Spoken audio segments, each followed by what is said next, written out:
Good evening, good morning, or good afternoon, depending on where you are. I'd like to go over a new chapter and principles of marketing. Before I start the video, I'd like to let you know this is for review, education, and information purposes. It is not to take the credit for the intellectual property of this book, but it is to inform people about marketing and use this as a fair use. Use this book to just as an example of what marketing is, etc. Just as if I was doing a course, I would just use it as a textbook. So the intellectual property in of itself, uh, full credit for the intellectual property goes to Cutler and Armstrong. So,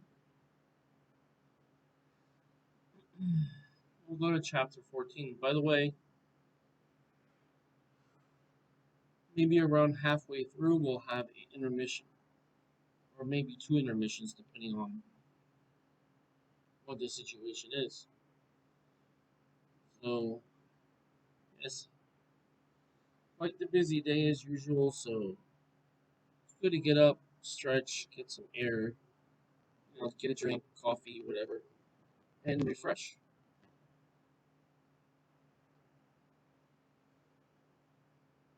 All right.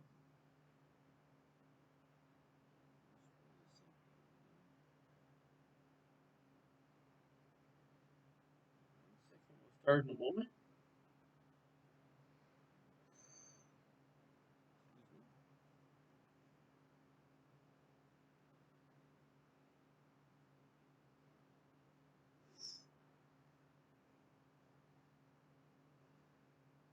In this next four chapters, we'll examine the last of the marketing mix tools, which is, as I've said before, promotion.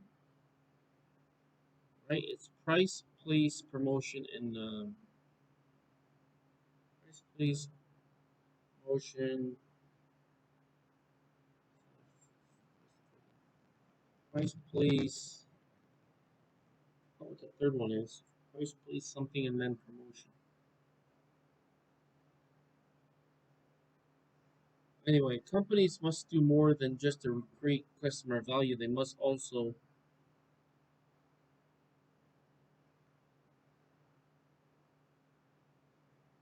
use promotion to clearly and persuasively communicate the value.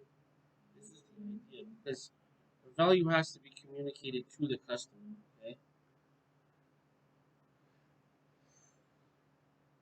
Well, for purpose of definition, promotion is not a single tool, but rather a mix of several tools. If you think about it, there's no one single tool for the job. If you have a different job, different purpose, maybe you have a different tool. Or maybe if you use multiple ways, just like this. Suppose I want to make a marketing campaign.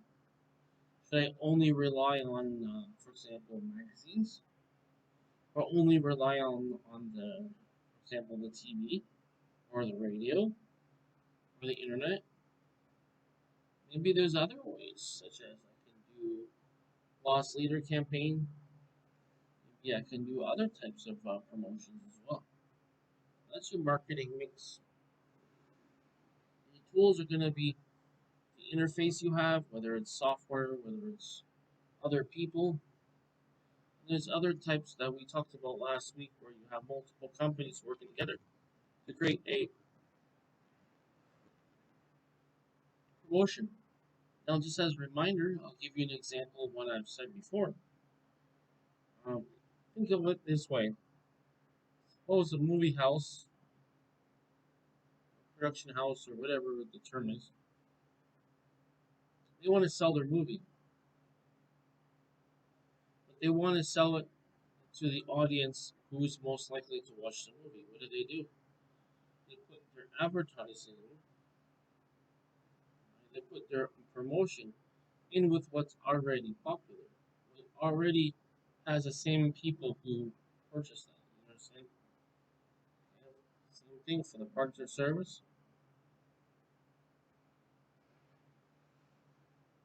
right? Same kind of thing. Under the concept of integrated marketing communications, the company must carefully coordinate the promotion tools to deliver a clear, consistent, and compelling message without the organization and its brands. Sorry, about its organization and brands. So what is the promotion about? The organization and the brand. See, the brand represents the company, just like a logo represents the company. So the brand would be the name of a company. Well, the name of the product or company that's associated with what people know about the company. So normally brands are individual products or units of products or services that are associated with the company.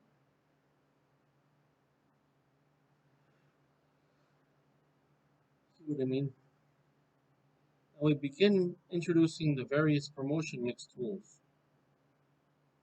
Okay? Next, we examine the rapidly changing communication environment. And by the way, this idea here they already had insight as of 2012 because I remember when I went overseas in 2011, and even before then, people were starting to use apps in like 2009, 2010, even to a certain extent 2008. I mean, so now it's everybody uses an app for some. I mean, everybody that I know that is uses an app for almost everything. It's kind of like you don't have an app. Where's the app? That's what I mean. Before, what they had to do is they had to go to the website, whatever the website is .com, .org, .biz, whatever, and they did it that way. Now the app is easier because you just click on it once, but it's easier. Okay? Also, the need for integrated marketing communications means marketing communications internal to the company. That means integrated or put inside. Finally, we discuss the steps in developing marketing communications and promotion and budget process. Marketing communications can be internal or external. Internal with cross-department cooperation, or external with the message conveyed to the customer. And promote the budgeting process, of course, is how much money are they going to put into marketing. The next three chapters will present specific marketing communication tools. So the idea is we have to understand the general concept first, right, and how it works. Then we find that's like strategy, right?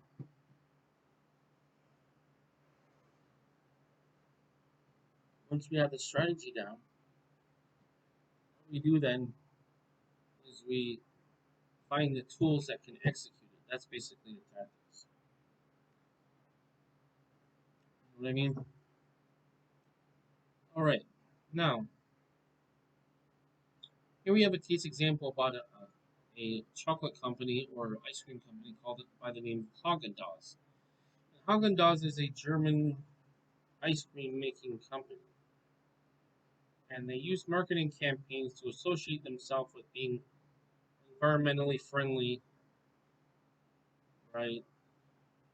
That way, they can communicate more also a social value of people who are environmentally conscious as well. It was associated something in nature on the brand. Pretty great, some great marketing.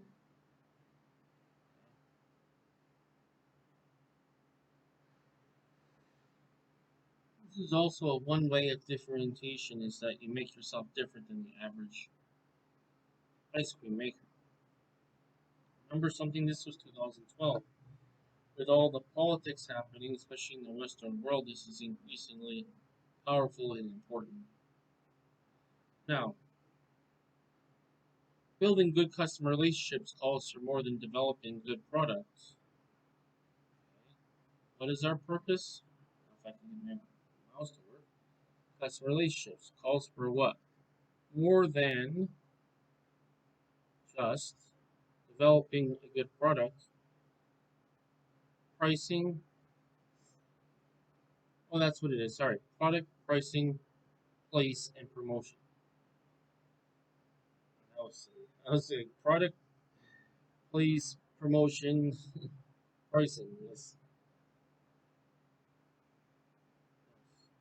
Product, place, pricing, and promotion. Number quality is the product or service. Pricing is how much are you going to sell it for. Place is the medium in which that you do the transaction, whether it's online or in person. And promotion is the way to communicate value of the brand. Companies must also communicate their value propositions to customers. As a reminder, refresher, value proposition is the unique value and or the value that that brand offers to the consumer. That's the idea. With the value proposition, what they tend to try to do is try to be different than everybody else as per the differentiation strategy. Okay? They communicate, sorry, what they communicate should be not left to chance. Of course, it needs to be very methodical, very planned, very thought out, and done well, the most effective way. Just as I just said, communication should be planned, blended into carefully integrated systems. Okay, so they combine, blended in, combine something. Just as good communication is important in building and maintaining a kind of relationship, excuse me, it is crucial in a company's efforts to build profitable customer relationships. This is the value to the company, is if it's a profitable customer relationship. Obviously, you don't want to be building a relationship where you break even or lose money, right? So the product itself has to be profitable. And your customers, and you have to have the right customers who will allow your company to get a profit.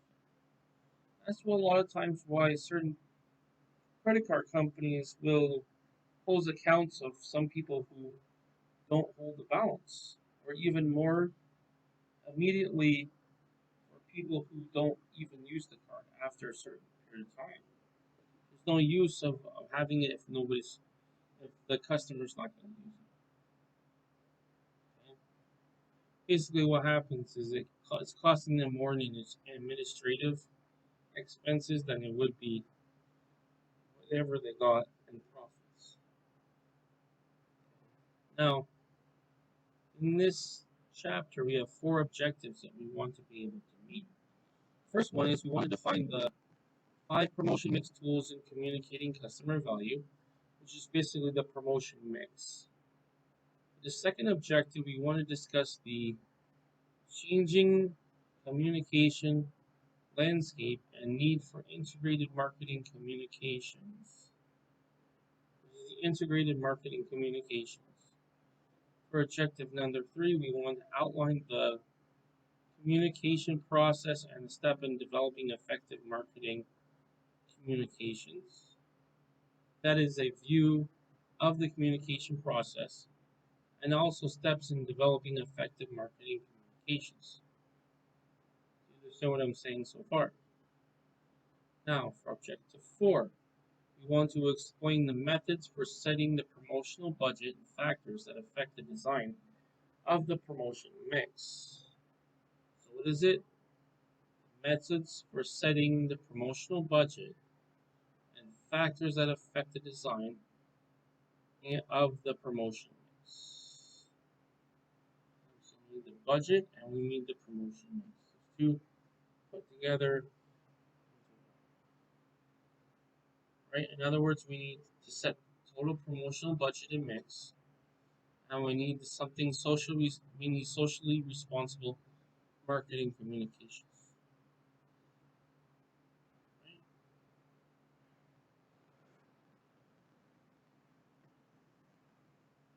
Now, Let's talk about the promotion mix.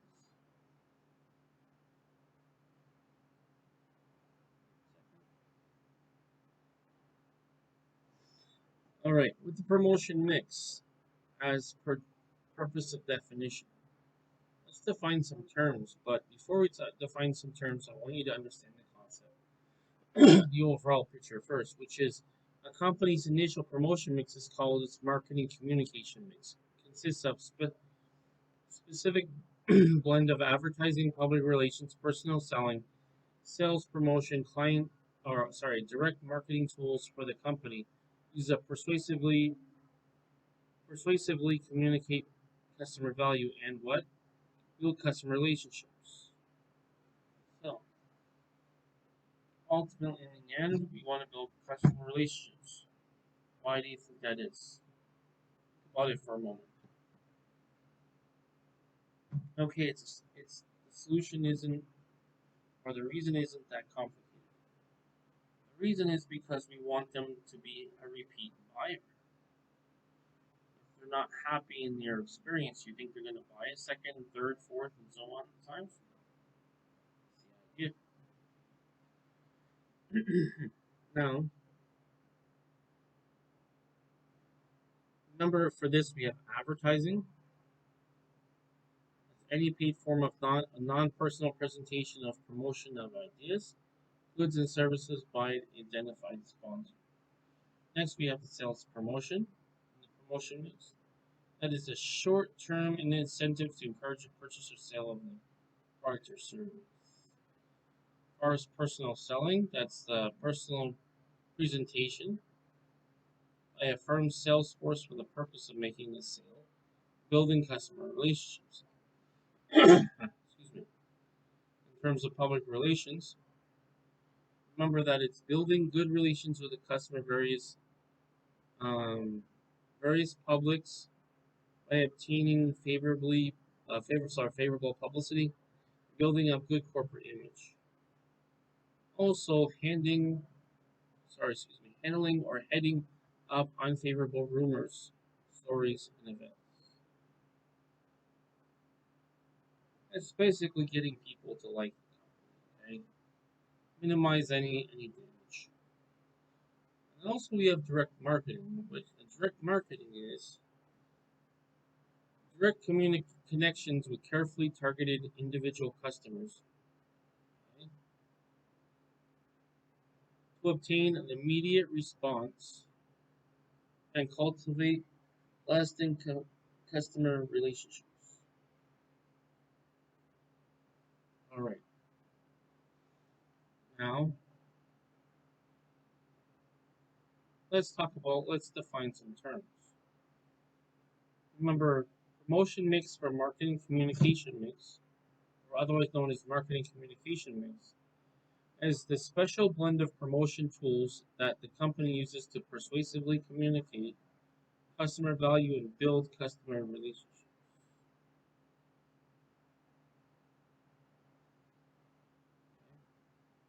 Second one is the advertising. That's any paid form of non-personal presentation and promotion of ideas, goods, or services on identified sponsor.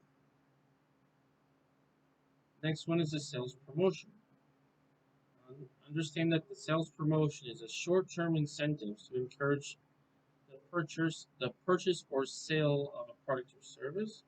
I mean, some of this stuff is pretty straightforward, but I'm just saying it just as a reminder and or just for you to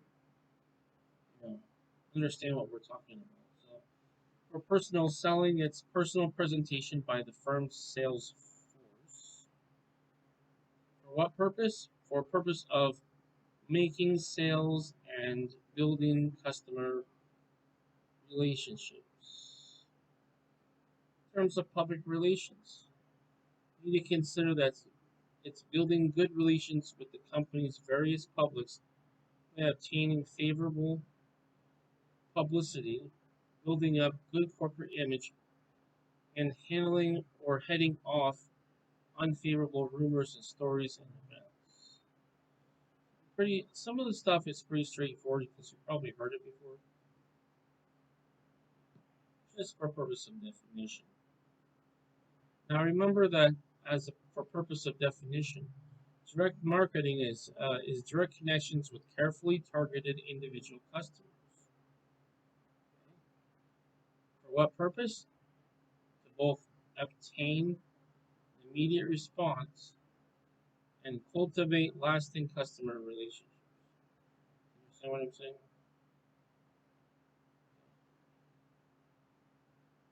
Now, let's talk about integrated, excuse me, section of integrated marketing communications.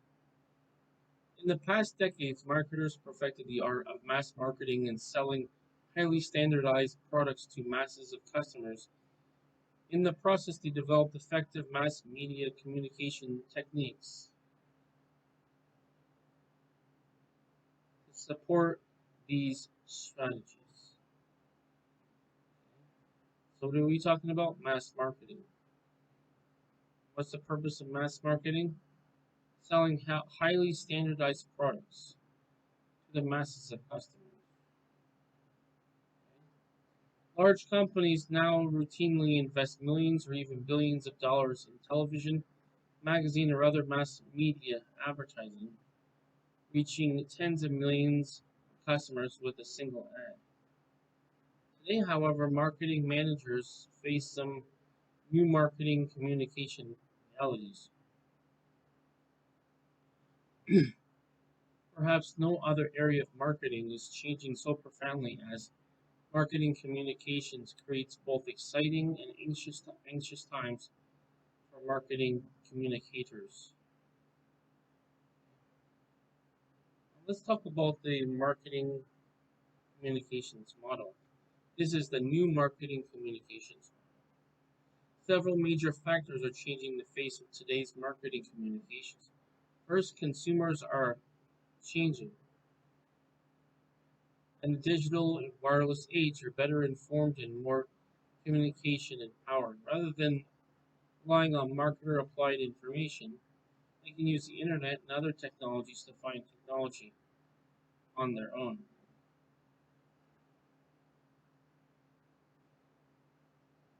Right? They can connect more easily with other consumers to exchange brand related information or even create their own marketing messages. So basically, part of that is like word of mouth.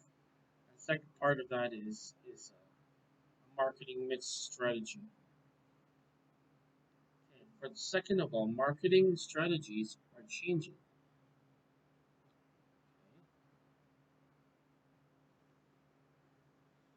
So your consumers are changing, therefore your marketing strategy has to change. Why? Because you have to market according to who can be communicated about the value proposition. As mass marketers are fragmenting, marketers are shifting away from marketing. More and more, they are developing focused marketing programs developed or designed to build close relationships with customers and more narrowly defined micro markets. All right, so that micro market is basically your niche. See, when you do your target marketing, that's your mix. So remember, you have two things. You have your target segmentation, you have your target market, and your target segmentation. But the micro marketing has to do with the niche. Finally, sweeping advances in communication technologies, causing remarkable changes in the way companies and customers communicate with each other. The digital age has spawned a host of new information and communication tools.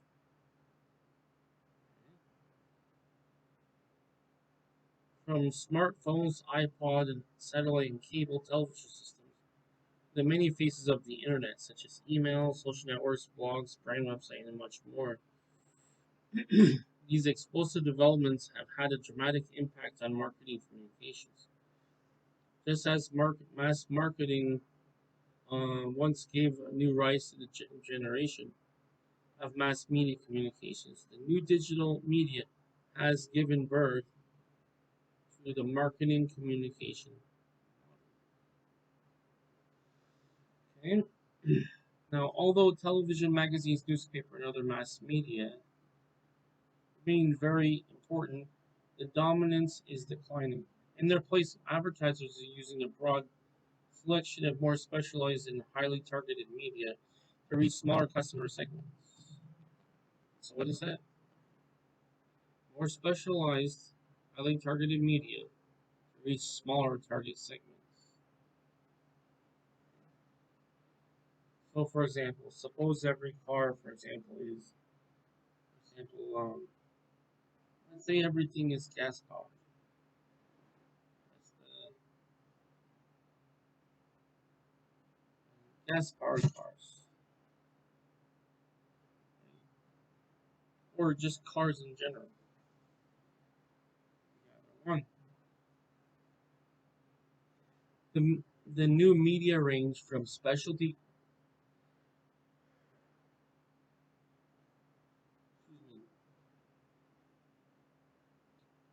So you have your range from specialty to more personalized and interactive decisions.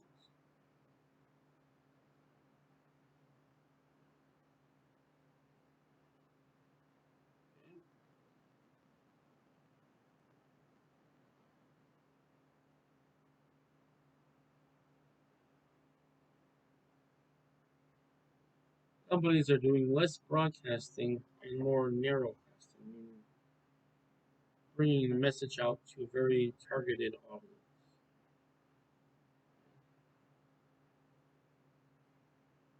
Some advertising industry experts even predict the old mass media communications model will soon be obsolete. Mass media costs are rising, audiences are shrinking, and ad clutter is increasing, and views are gaining control of the message exposure through technologies such as video streaming or DVRs let them skip past certain disruptive television commercials. As a result, they suggest marketers are shifting ever larger portions of their marketing budgets away from old media mainstays such as the 30-second TV commercials and glossy magazine ads to digital and new age media.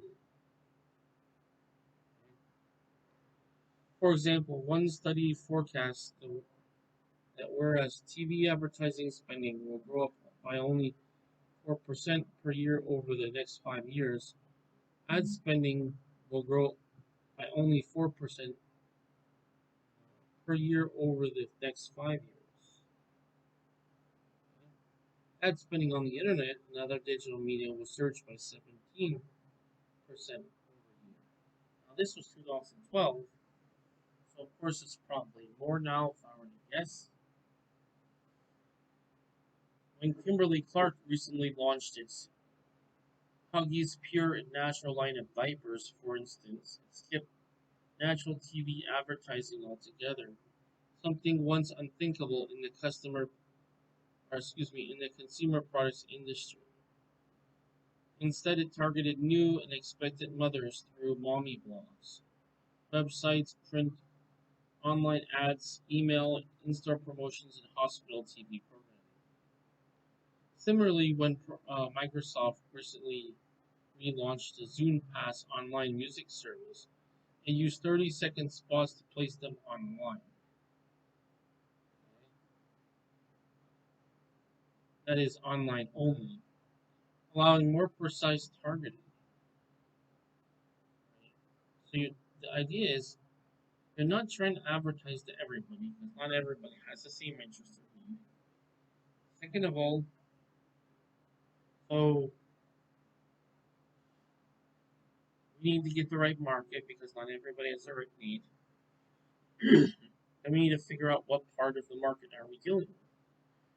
That's our segment. And in the segment, find our own niche where we can be competitive.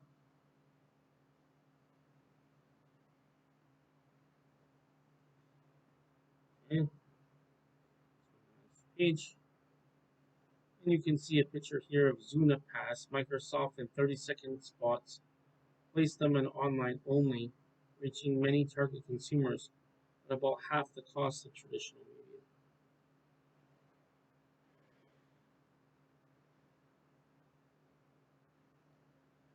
media. Now, and the new marketing communications world, rather than old approaches, interrupts customers and force fed them, mass messages, new media formats lets marketers reach similar groups of consumers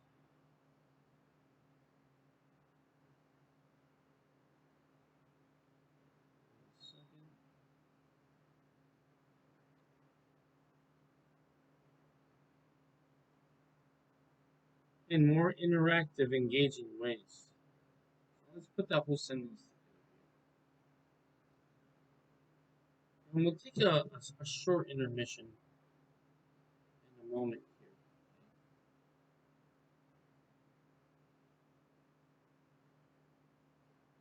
I'll probably take from now on, probably each lesson will have at least two intermissions. If I need one earlier or later, whenever.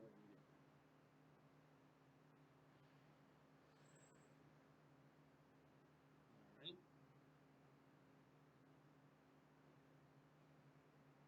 Despite the shift towards new digital media, however, traditional mass media will capture a lion's share of the promotion budgets of major marketing firms. In fact, a fact that probably won't change quickly. For example, P&G, a leading proponent of digital media, still spends a lion's share on its huge advertising budget on mass media.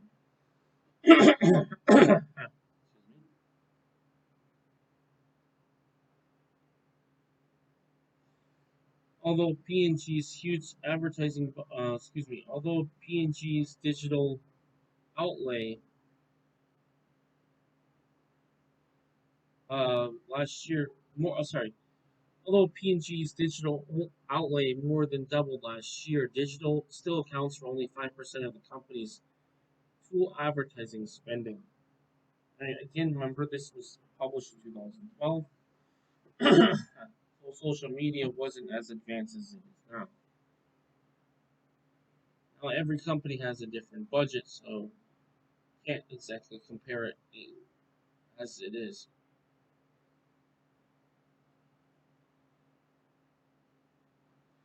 At a at a broader level, although some may question it in the future, a 30-second TV spot is still very much in use today. Last year, more than 18% of the U.S. advertising dollars was spent on networking, spot, and cable television, okay, versus 7.8% on internet advertising. And then 99% of video watching in the United States is still done via traditional TV, an average viewership of up to 20% from 10 years ago. But also, one media expert talks about the traditional TV,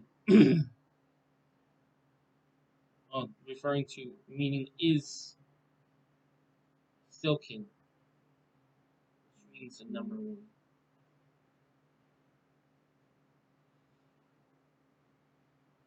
That's rather than the old medium model rapidly collapsing. Excuse me. More industry insiders see a more gradual balancing of new and traditional media. The new marketing communications model will consist of a shifting mix of both traditional and mass media in a wide variety of exciting new, more targeted and more personalized media. The challenge is to bridge the media divide, as they have it called. That too often sparks traditional creative media approaches from very interactive and digital ones. Many advertisers and agencies are now grappling the new transition, In the end, however, agencies are grappling with transition, in the end, however, regardless of its traditional digital, the key is to find the mix of media that best suits the company's brand message and enhances the customer's brand experience.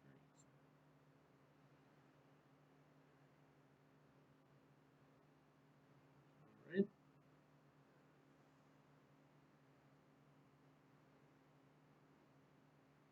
So, so far that's pretty straightforward, right?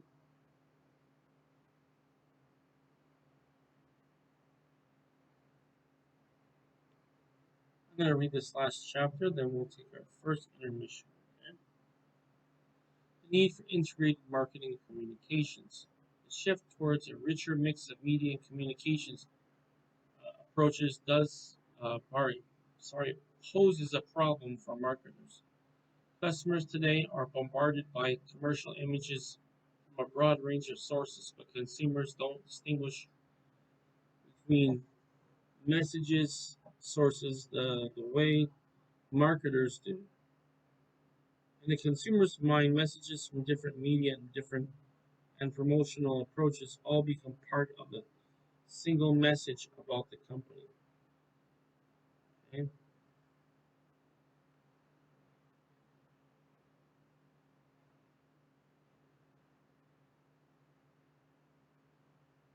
Conflicting messages from these different sources have resulted in confused company images, brand positions, and customer relationships. All too often, companies fail to integrate the various communication channels. Result is a hodgepodge of communication sends a different signal, and company sales literature creating creates still another image. And the company's website, email, Facebook page, or videos posted on the YouTube say something altogether different. The problem is that these communications often come from different parts of the company. Advertising messages are planned and implemented by advertising department, which makes complete sense to me.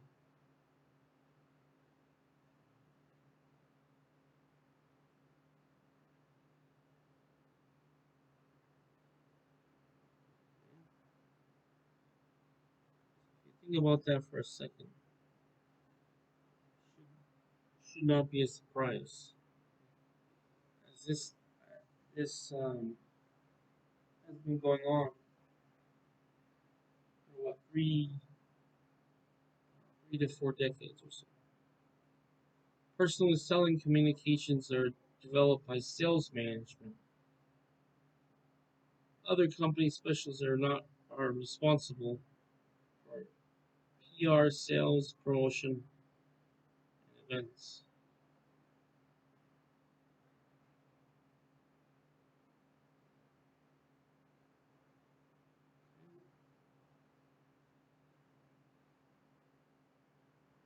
Remember, promotion was one of those 4 P's. So,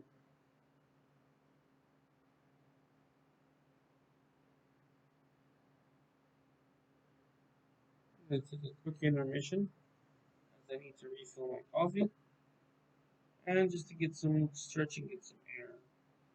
I'll be back in a few minutes or so. Thank you for understanding.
All right,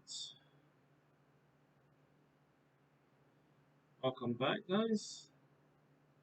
Going to get some air, get a stretch out, some coffee, whatever, some water, and resume.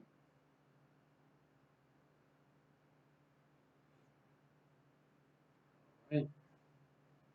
Now here we have a case study about the shifting advertising universe. Sobe Eat. Sobe is I think it's a vitamin energy drink. It shows how they're able to use their promotion and marketing mix. I recommend that you go through it. I already have. See how they use their model, their marketing, as you can see here, to make the product seem more valuable. I remember one of the original ways is um, not talking about the flavor, but talking about the feeling of consuming the products. For example, Coca-Cola, it's refreshing. You see a drink with ice, you see something stacked up to be larger. Those are sort of visual cues that are used in marketing, advertising, and the promotion mix. All right, now here are some terms I'd like to define. First is the integrated marketing communications. It's the carefully integrating and coordinated the company's many communication channels to deliver a clear, consistent, and compelling message about the organization and its products.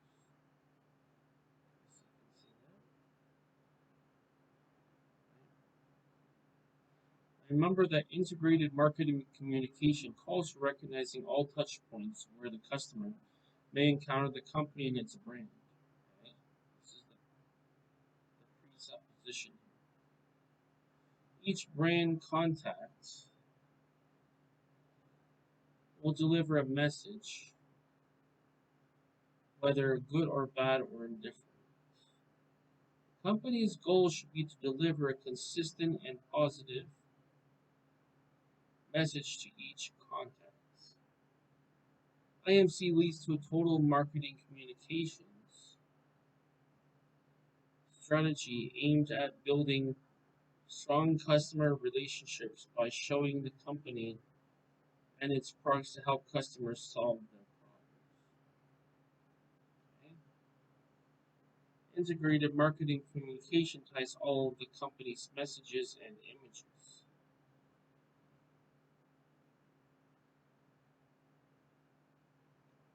Its television and print ads have the same message, look, and feel as its email and personal selling communications.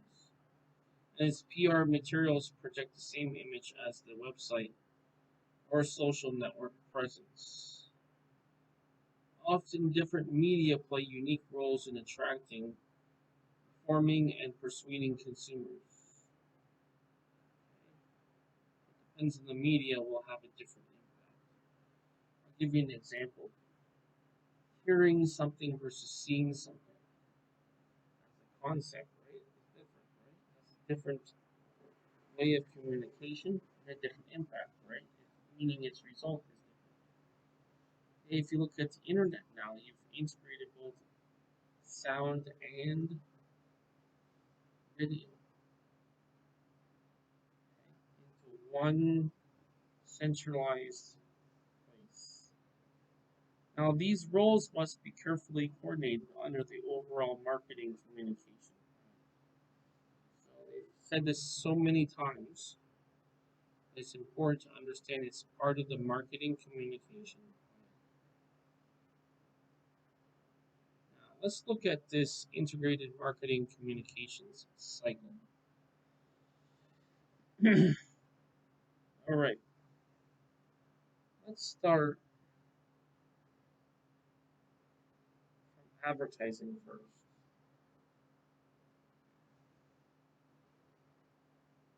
Remember that our purpose is carefully, or strategies, carefully blended mix of promotion tools. So we start with advertising, and we go to personal selling. And then personal selling goes back to advertising. After personal selling, we have public relations. Public relations can go to your personal selling or direct marketing.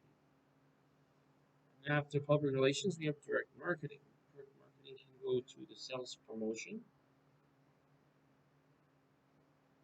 or you can go to public relations. And then you just keep repeating the cycle as you do it each time. Now, remember that the main idea of all this is the core value that what's important is consistent, clear, and compelling company and brand messages. Why? You want to make your communication clear. You want to put it in a language that they understand. You don't want to use too much jargon. You want to use simple language. You want to use what's called imagery in terms of the writing, buzzwords, and also in terms of pictures.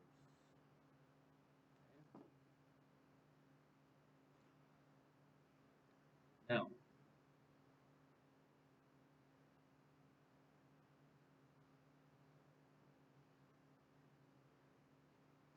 let's talk about what integrated marketing communication is as a definition. Okay? Remember, it's a carefully coordinated mix of everything from TV and radio ads to rich media ad banners and freak out website. Now, in this communication, they have an example of Burger King. This was people advertising with Burger King to upload their experience so that way other customers can know the experience of eating at Burger King. Okay? So what you do is you get other people involved in giving their opinion and their experience, similar to the idea of word of mouth, and then people can better understand what that is. They can better understand the value because it's what they call social proof. Basically, it says, okay, this is the right thing to do because X, Y, Z person says so. So you also have success stories and social proof.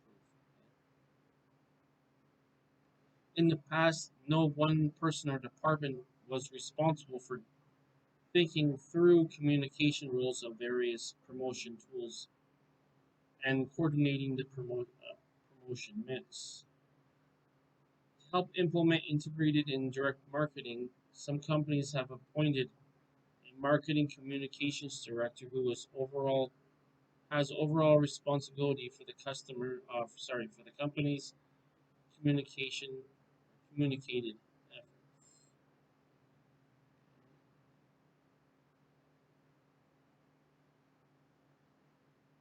or the communication purpose or why you do it is because it helps to produce better communication on consistency and greater sales aspect. Okay? It places responsibility in someone's hands where no one existed before to unify the companies. So this is the end game goal. Unify the company's image as it's shaped by thousands of companies' activities. So when you think about what they're saying, just on a basic level, it becomes clear. What I recommend is when you listen to what I'm explaining, just be thinking about, just like if we were to have a conversation. This is recorded, but just as if I were to see you in person and teach you this one on one, be listening actively, right? Same thing. You see a video of someone talking, or you hear someone talking. Of course, you don't see my face in here, which is not necessary. It's not the point of what we're doing. At least you can see text on the page. You can hear me read it and you can hear the explanation. When you hear all that, think about what's being said. You can understand. It's just as simple as that. Let's talk about the next section. It's called a view of the communication process. Integrated marketing communications involved identifying target audiences and shaping a well coordinated promotional program to obtain desired audience response. Remember something, that is the purpose. It's the same purpose as we've been saying all along. Okay? What's the audience response? The taking action to buy the product or service. Ultimately, that's what it is. Too often, marketing communications focus on immediate awareness, image, or preference goals in the target market, but the approach to communication is too short-sighted. Today, marketers are moving toward viewing communications and managing the customer relationship over time. It's just like if you meet a person, right? The first time you meet him, they're not buddies, right? Once you have experience with a person, once you have an understanding of the person, and once you know the character and the intention of the person, then you start building trust, right? Then you start building relationship, right? Okay, basically just like that. Because customers differ, communication programs need to be developed for specific segments, niches, and even individuals. So let's talk about how that works. A segment is going to be based upon what kind of it is. So if it's a car, what category or kind of car is it? Is it a compact? Is it SUV? Or is it like, for example, a truck? Among the compact, the mid-size SUV trucks, those four, you have different niches. For example, all the compact cars, so we have EVs. So those could be niches in that segment. And then your niche is EVs. So within the niche, you have product lines, which is okay. So specific kind, specific part of the market is is a segment. And then within the segment, a specific part in the segment is called a niche. The niche is where you show your differentiation. Well, yes, you need to see the difference between the different parts of the segment, which isn't all that hard. The hard thing is differentiating between one product offering or service offering and another. All right. Now, given new interactive communication technologies, okay, companies must ask not only how can we reach our customers, but also how can we let our customers reach us? Just like this. Suppose I want to make a deal, a business deal. And this could happen in many different ways. This is mostly for you, not for your for your cheaper, lower end, but this is like higher end.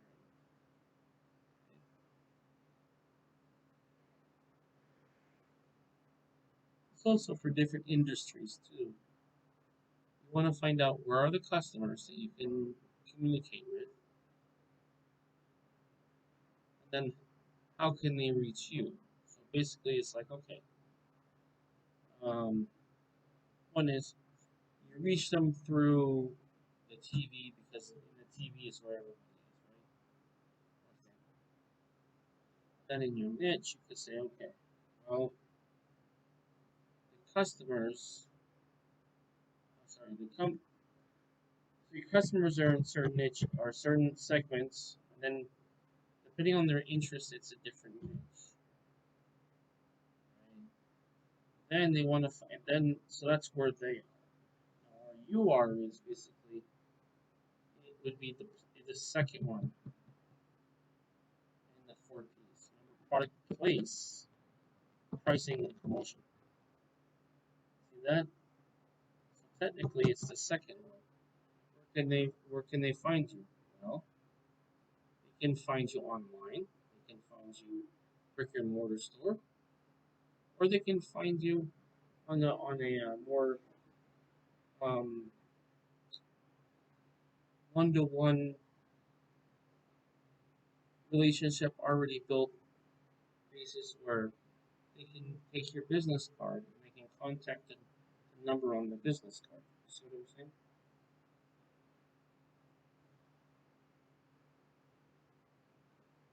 So just like this, you go to buy a car, right? Why is it they always want to leave you the business card? Why? Because they want a connection. They want a relationship between you and that salesperson on behalf of the company. The idea is that they're going to work with you, not someone else. Okay? Now, thus, the communication process will start with an audit of all the potential touch points that the target customers may have with the company and its brands. Now, for example, someone purchasing a new cell phone plan may talk to others, see a television ad, read articles, excuse me, and ads in newspaper and magazine, and visit various websites for prices, reviews, and check out plan at Best Buy, Walmart, or wireless provider kiosk in the store. That's part of the place. That's the second P in out of the four P's. Marketer needs to assess what influences each communication experience will have at different stages of the buying process. Remember, we talked about the buying process. And we have to consider that because you have to consider how they make decisions, and then it's sometimes the how is also the why. Okay? This understanding helps marketers allocate their communication dollars efficiently and effectively. In other words, if you advertise in a place, customers are not interested in what you have, it's a waste of money. The idea is to have a very targeted communication where you speaking only to those who already are interested or likely to be interested for what you sell, whether it be product or service.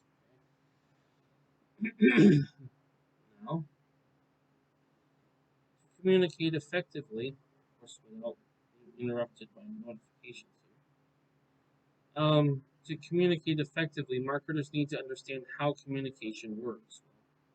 That's pretty much a given, but some people don't know that. Communication involves 9 elements, shown below. Two of the elements are major communication tools, which is the message and the media. Four are the major communication functions, such as encoding, decoding, response, and feedback. The last element is noise in the system. Definitions of these elements follow and are applied to a McDonald's I'm loving it television commercial. Now, this can be fairly complex. This is the elements in communication processes. Think of this just like as if you were to sending a message. You want your message received and understood. So, start off with is the sender. Who's communicating the message? Then we have the encoding. How is this going to be described, communicated and sent. That's the encoding. Then we have the message itself in terms of its media. Once the message is sent to it, it's decoded, meaning it's broken down into elements in which people can understand. Right? It's like if you have a definition of something, it decodes the meaning, right? And then the decoding goes to the receiver. Now, now with the receiver, it goes back to the receiver has a response, which is the receiver's field of experience. That's response number one. Response number two is the sender's field of experience. So, um, once the receiver has received the message, it's going to send a response back to the sender. Understand? So the first one is the field of experience, otherwise known as feedback. So it's sent from the receiver back to the sender in terms of a response. Second one is the sender's field of experience. That's the feedback. Okay? So it's the sender's experience and the receiver's experience. Okay? Going backwards, the priority is the receiver's experience first and the sender's. Because ultimately, it's not the receiver who has a responsibility to make sure things are clear. It's the sender's responsibility to make things are clear. You understand what I'm saying? That's what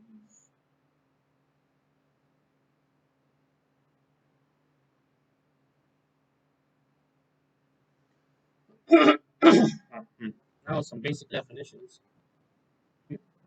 Need some water here.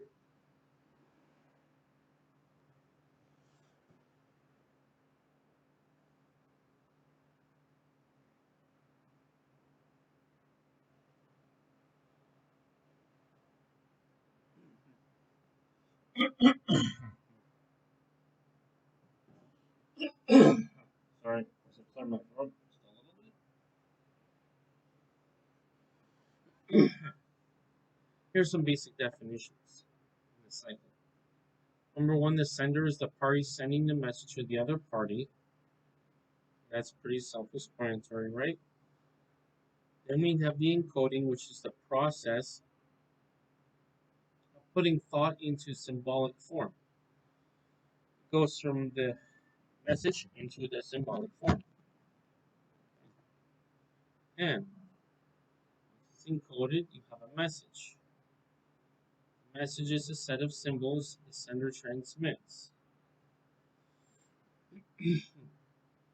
And it's in a form of, and then its message is sent in a form of a medium, which is a communication channel through which the message moves from sender to receiver. Just like this. How do I send an email to somebody? Right? Well, I have my tools, I have my brain, right? I'm the sender. The encoding ranges everywhere from digital transformation to every other layer. In networking terms, I want to use computer networking terms.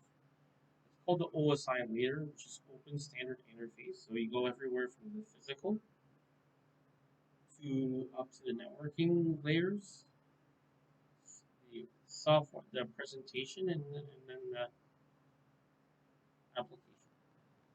You go backwards, you go back to the receiver who has the application, back to the sender. So, and computer networking, it's a similar idea, it just has more steps and more explanation on the encoding. Because there's also something called encryption, and that's a symbolic form that only the receiver is supposed to be able to understand. I won't explain how that works in networking terms because that's not the that's not within the scope of this book, and certainly not of this lesson. So, but just understand it's just a communication system. You have a person sending it. You have a way to encode it, so it's in the format it can be sent. Then once you have that, you have the message. The message has to be sent through a certain way. It's like in a computer, your media is going to be between the computer and the router, in the between, right? So you have, for example, the networking cable. That's the media. You also have other software in between. Now, for decoding, that's basically does the opposite of encoding. And that is the process by which the receiver assigns meaning to the symbols. Right? Just like if I scrambled up a message, then that's one part of it, right? I have the message, then I need to scramble it up through encoding. And encoding goes through a media, which is the actual message, and a middle point between sender and the receiver. That's the media. Now, right before it arrives to the receiver, it has to be decoded so it has a way to explain what was sent, especially if it's symbolic, whether literally symbolic through symbols or whether through interpretation of language. Okay? Now, the receiver, of course, is the person who gets the message, who the message was intended for, and the response is the reaction of the receiver after being exposed to the message, such as this. Suppose I want to explain to a friend that it's going to be a cold day or it's going to rain. Well, it's going to be before he understands it's going to rain. Right? Let's say he doesn't have any way of knowing it's going to rain. I have to make that all clear.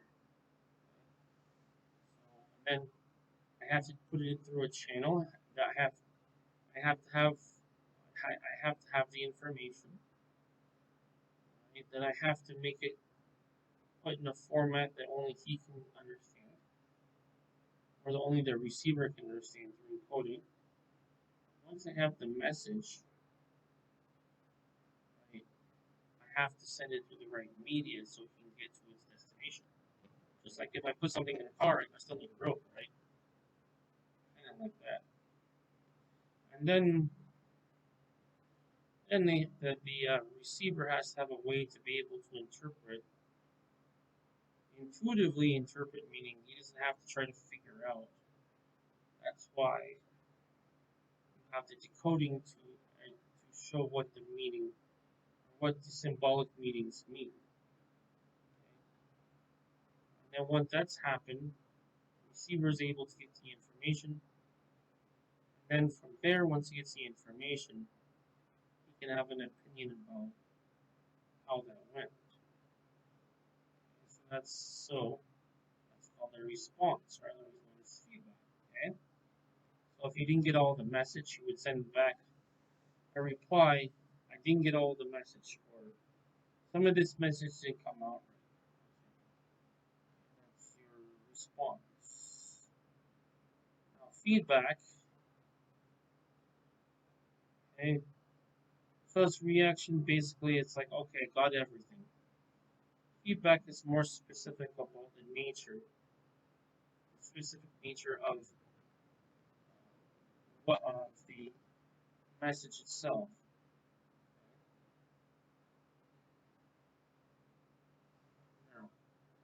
Now, that's a feedback.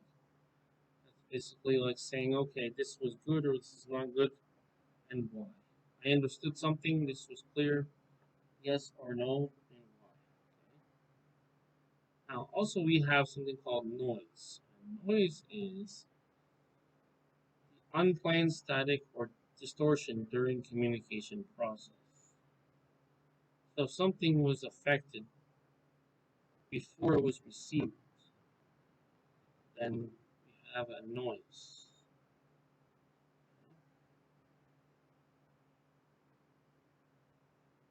Now, that's pretty straightforward, right?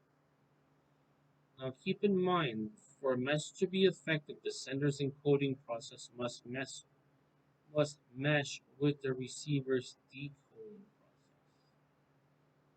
Okay? So, the way that the information is organized and put into a certain format, and the way it is finally received, or sorry,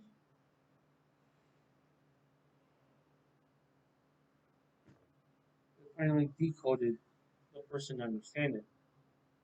The person will decide if they can understand it, and they'll have some information back about what the experience was, if it was understood, etc.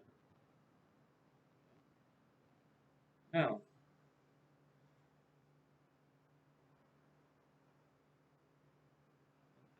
we take the example of an advertising copywriter.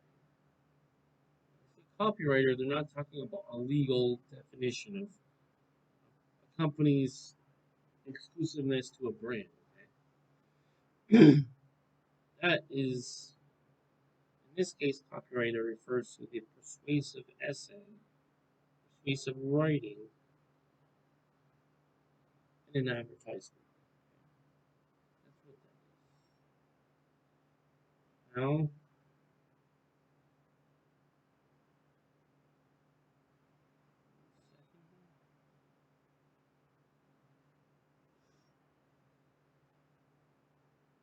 marketing communicators may not always share their customers' field of experience.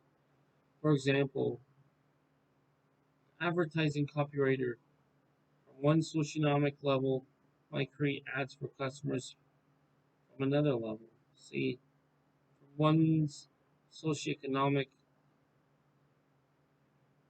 However, to communicate effectively, the market communicator must understand the customer's field of experience. Meaning, as I've said before, you need to be able to understand the experience from the customer's view. Okay, for example, suppose I write something in the promotion but it's not understood the way it's supposed to. Okay? That's one example.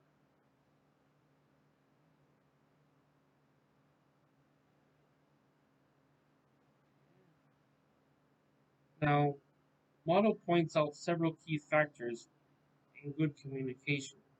Senders need not know the audience they wish to reach and what responses they want.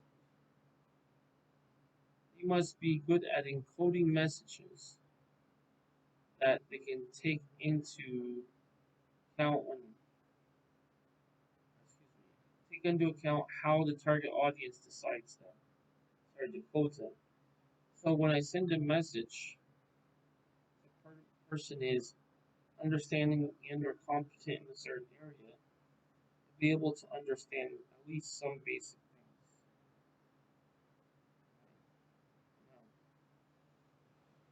things. They must be good at encoding messages to take into account how the target audience decodes them.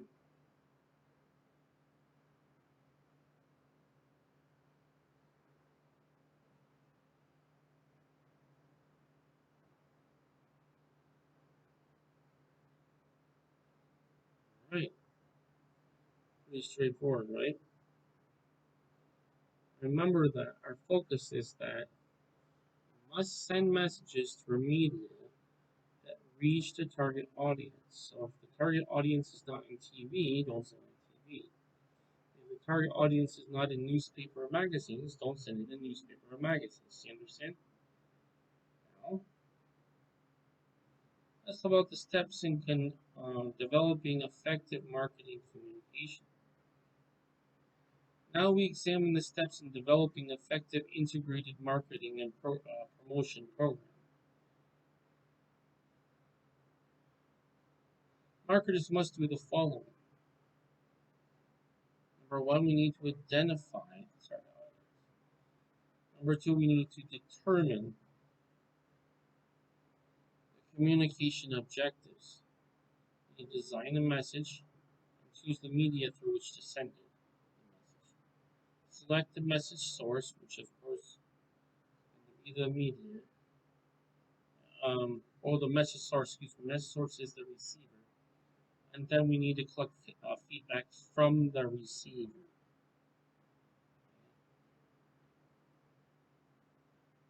Identifying the target audience. A marketing communicator starts with a clear goal audience in mind. The audience may be current users or potential buyers, those who are able to make the buying decision, or those who influence it. Audience may be individuals, groups, special publics, or even general public.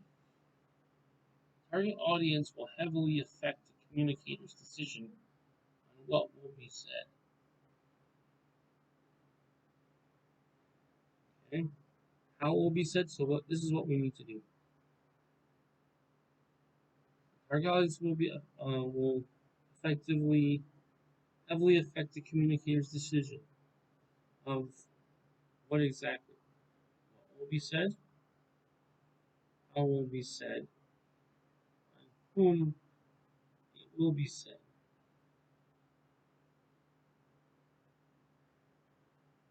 And also who will say. That is the sender, the who will say it. Or that's the sender. Now let's talk about a definition in terms. Buyer readiness stages, okay? Stages consumers normally passes through on their way to a purchase. Okay?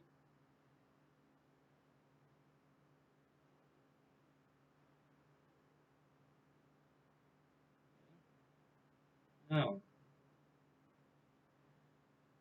once a target audience has been defined, marketers must determine the desired response. Of course, in many cases, they will seek a purchase response.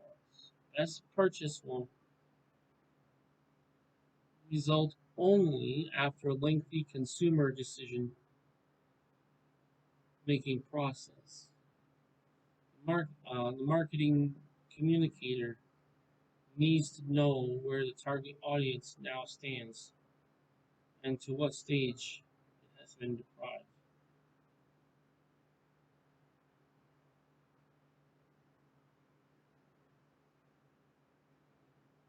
Right?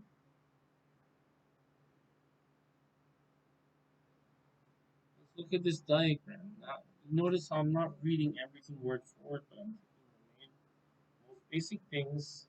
And certain times I'm pausing to absorb everything I'm saying and think about it. Some of it's pretty basic, others are not so basic in terms of how this can read. Now, as far as the buyer readiness stages, we have awareness, knowledge, liking, Patreon, communication, and our response. This is the, all right. Now, remember we have awareness of the brand. We have awareness of the brand that will lead to us knowing things about it. Okay?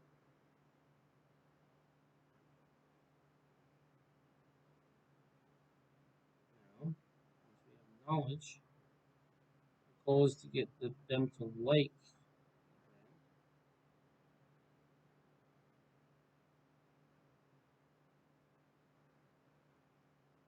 Okay? Once we have a liking, we're going to have we want to develop a preference, meaning we would want this one. We like this one over everything else. That's a preference. Okay? Once we have a preference in terms of what we should prefer, we have a conviction in terms of what we should buy. And once we have a conviction about what we should buy, then it leads to the customer buying the item. I mean, this process is quite simple, but if you think about it in between, that it's in this order, it'll make sense.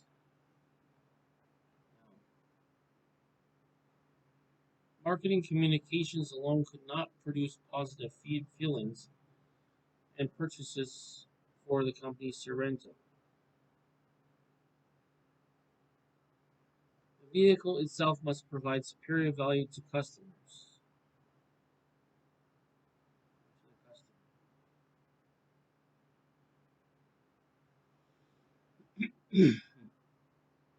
Right? In fact, outstanding marketing communication can actually speed the design of poor product.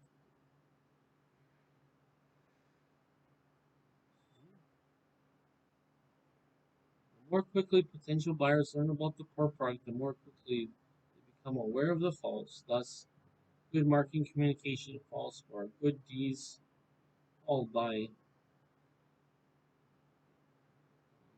followed by yeah, good words. This is kind of like praise, positive word of mouth.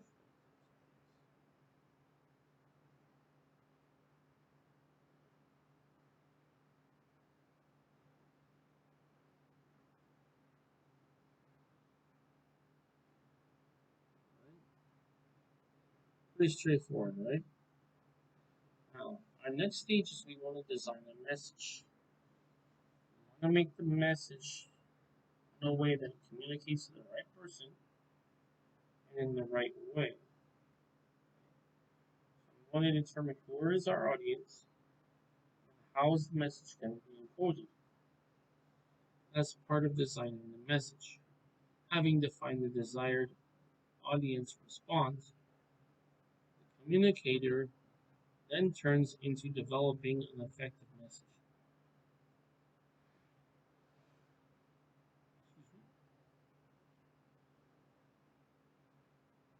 Okay. Ultimately, or ideally, the message should get attention, hold interest, and then arouse desire and action.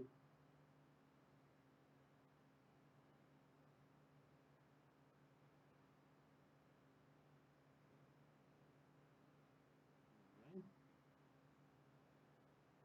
When putting together the message together, market communicator must decide to what they say, which is the message content,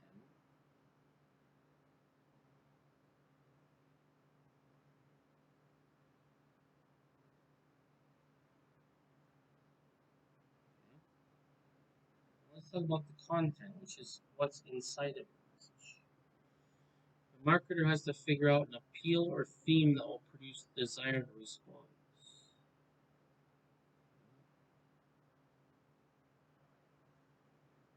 There are 5 types of appeals.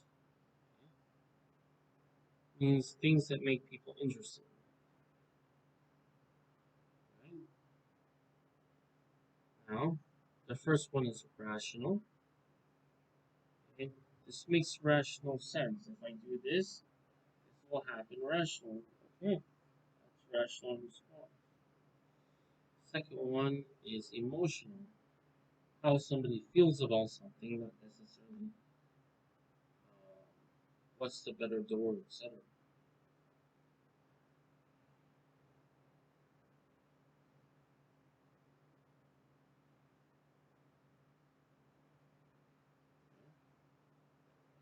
Now, so remember we have rational, emotional, and we have moral. Rational has to do with logic. Emotional has to do with how someone feels. And the third one has to do with morals. That is the rules of behavior, personal standpoint. If it's between, it's in a business standpoint, business context, that would be a different story. For example, let's say you're gaming.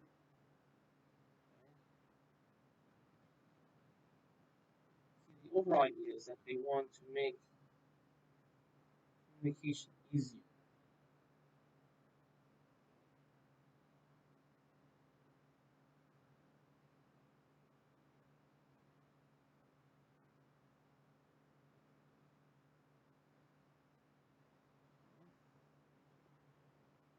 Now, rational appeal relates to the audience's self-interest. That's what the rational appeal is.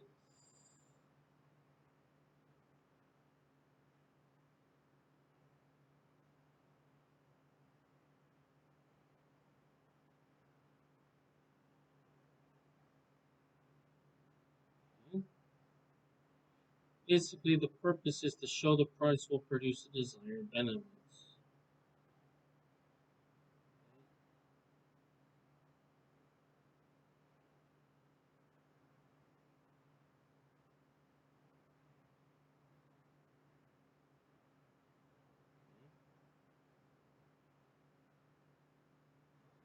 Problem is that the product will, they show that the product will produce the desired benefit. It gets its value based upon the benefit. Examples are messages showing produces quality, economy, value.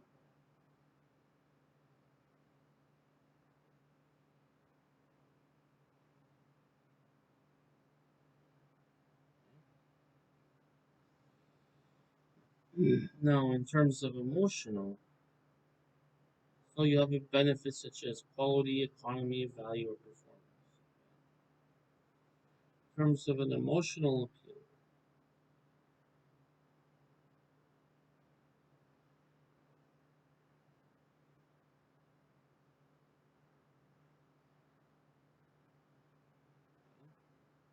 now with emotional appeals, it tends to stir up either negative or positive emotions that can motivate the purchase. Remember, this is about how it makes them feel.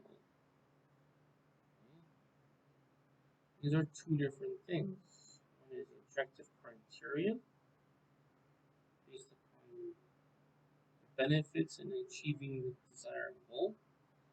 The other one is having benefits, but it's interpreted or decoded in the message as part in a way that it is based on the feelings.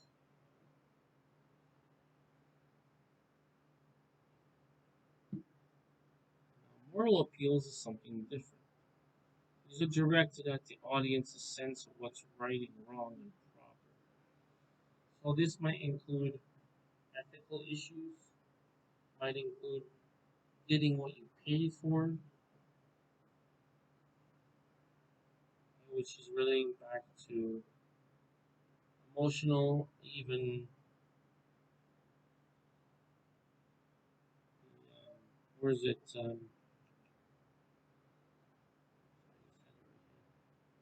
Rational. So rational and moral can be similar. They're similar, but they're not the same.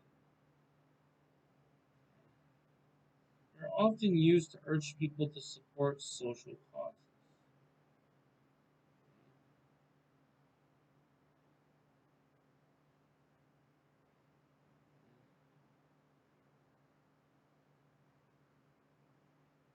These days, if it seems as if every company is using humor in its advertising, consumer product firms to Anheuser-Busch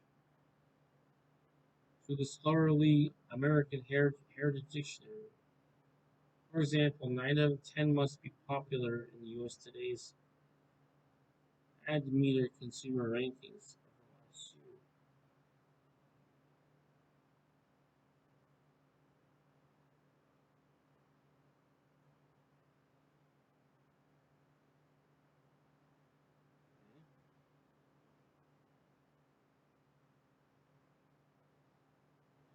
These days, it seems as if every company is using humor in its advertising. Consumer protection firms Anheuser-Busch to the scholarly American Heritage Dictionary.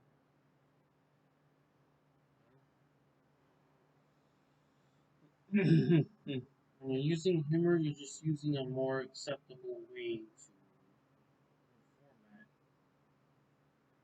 for people to get the message and to accept what's being said. Okay? How about the message structure? Message structures is that relates to marketers who. So there are some cases where marketers also decide how to handle the three message structure issues.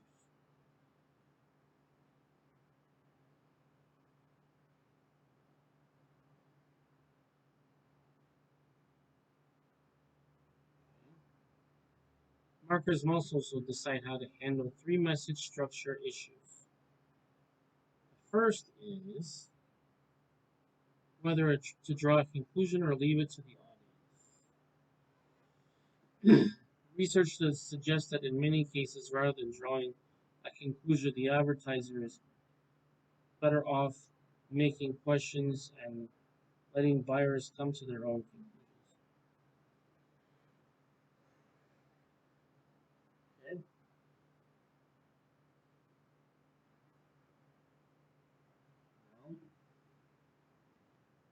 Well, that's basically two ways of doing it. And the second message structure issue is to whether to present the strongest argument first or last. Depends on what you're trying to do. Presenting them first gets strong attention but may lead to an anticlimactic ending.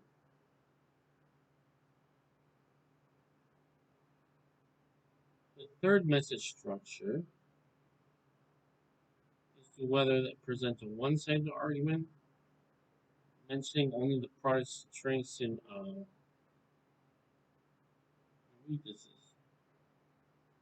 Um, Potential strengths, two-sided argument touting the product's strengths, which also admitting its shortcomings, which is the weaknesses. This is why in marketing they have that for they have strengths and weaknesses as the first two that you consider. Then from the strengths and weaknesses comparison, you have an opportunity.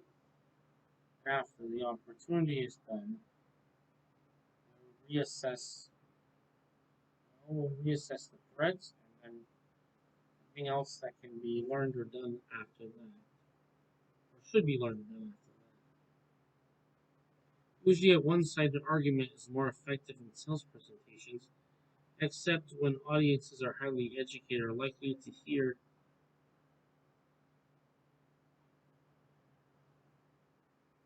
uh, um,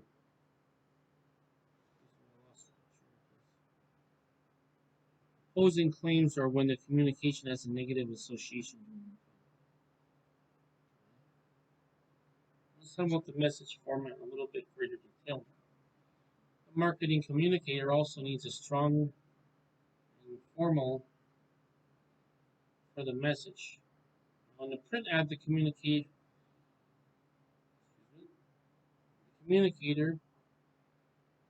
has to decide on the headline, copy, illustration, and colors.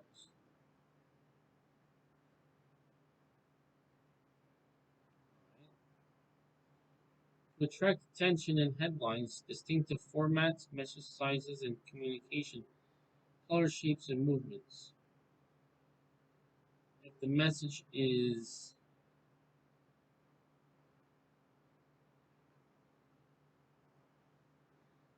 well,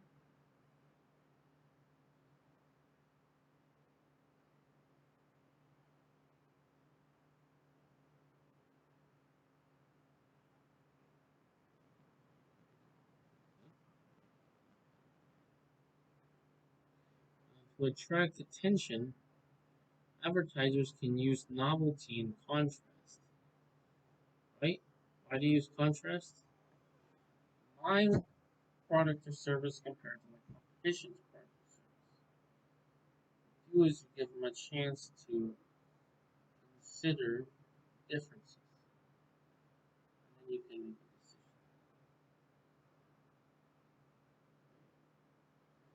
And we're going to take one more quick break here. Back in just one minute.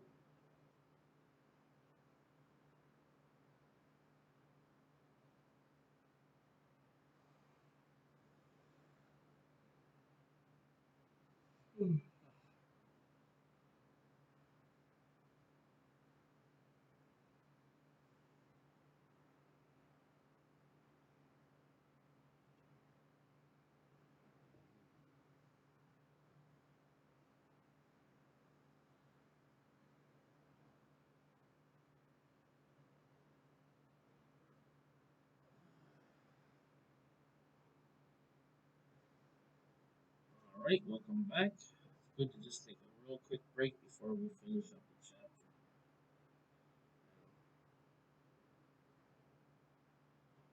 Remember that this eye-catching attention advertisers can use novelty and contrast for eye-catching pictures and headlines. The formats, message sizes, and position, color, shape, and movement. If the message is to be carried over the radio, customer has to choose words, sounds, and voices.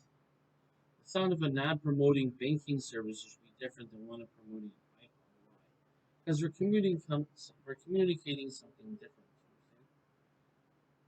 If the message is to be carried on television or in person, then the three elements of body language must be planned. Presenters plan every detail, facial expression, gestures, dress, posture, and hairstyle. Okay? If the message is carried on the product or the package, communicator must watch texture, scent, color, size, and shape. For example, color alone can enhance message recognition for a brand. One study suggests that message recognition, excuse me, color increases brand recognition up to 80%. Think about Target red, McDonald's yellow and red, John Deere green and yellow, IBM blue, UPS brown. See, the color itself communicates a message of identification in terms of its decoding, but also that color now becomes like part of its brand, right? And then it's almost like a logo, you know. Like you can't copyright a color, but it's just that it became synonymous. When you see the brown, you're thinking, okay, synonymous with this other company. Next thing we need to consider is how to choose media. Choosing media. The communicator must now select the channels of communication, which there are two broad types of communication channels, that is, personal and non-personal.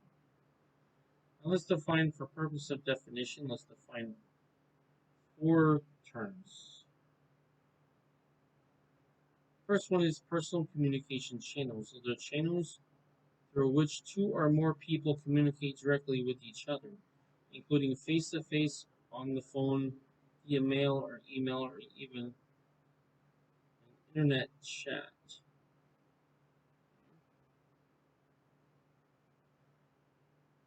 Now, in terms of word of mouth influence, that's one of the most basic things. That is the personal communication about a product between buyer and neighbors, friends, members, and associates. Basically, anybody that you would talk to on a daily basis. Now, in terms of buzz marketing is cultivating opinion leaders, getting them to spread information about a product or service others to others in their communities.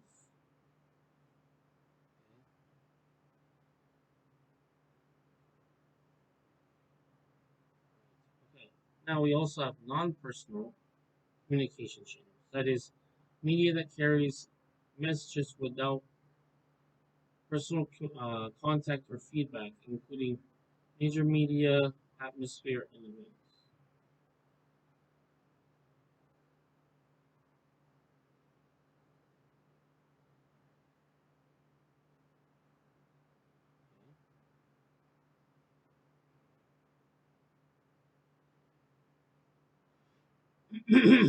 Remember that the media that carry the messages without personal contact or feedback, including major media, atmosphere, and events. When we talk about non-personal communication channels, we need to remember that non-personal communication channels are media that carry messages without several or without personal context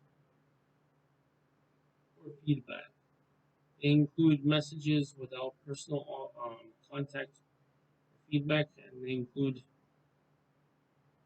major media, atmosphere, and events.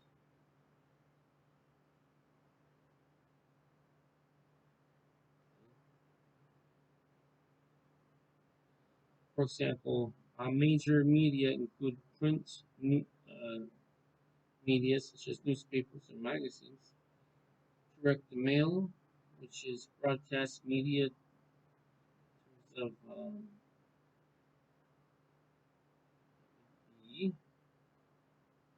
major media include print media, newspapers, magazines, and direct mail. Broadcast media, which is television, radio, display media, and display media has billboards, signs, and posters. Online media, email, company websites.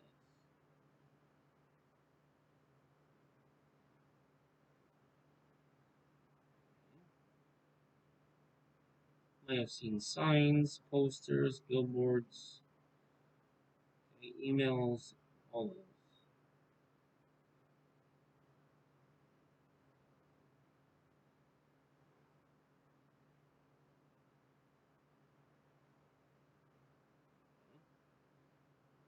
Now,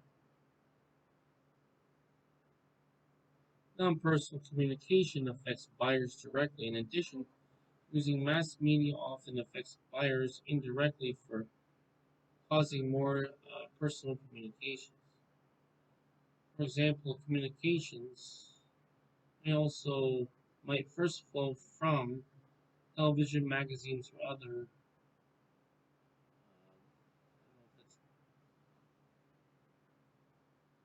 Um,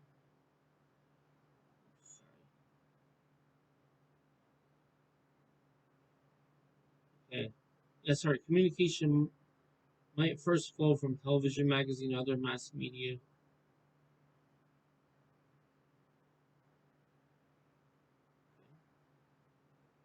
Now,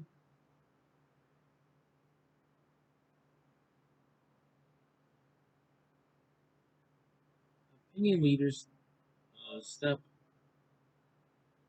becomes the social media and their audiences.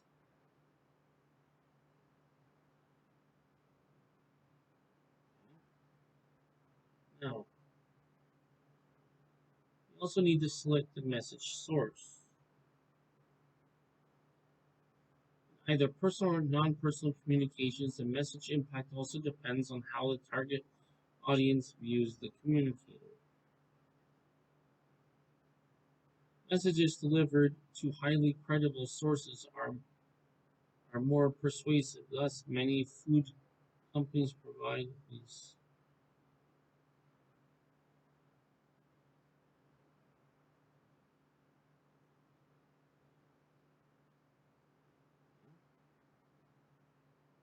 Well, messages delivered by highly credible sources are more persuasive.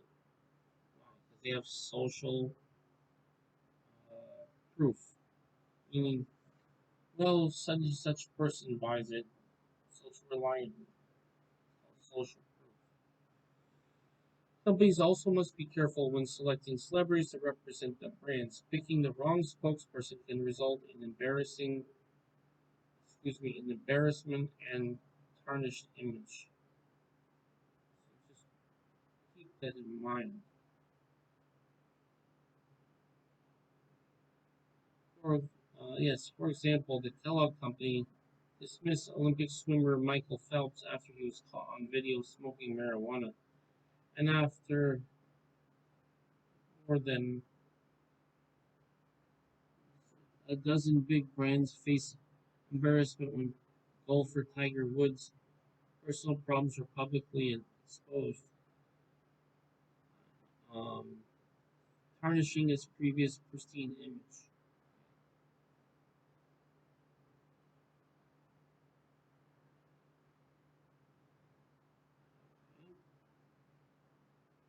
Now, at the end, we need to collect the feedback. This is the receiver's response to the information sent. After sending the message, the communicator must research its effect on the target audience.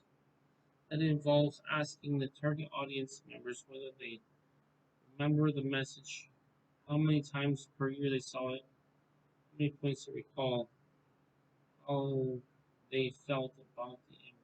About the message.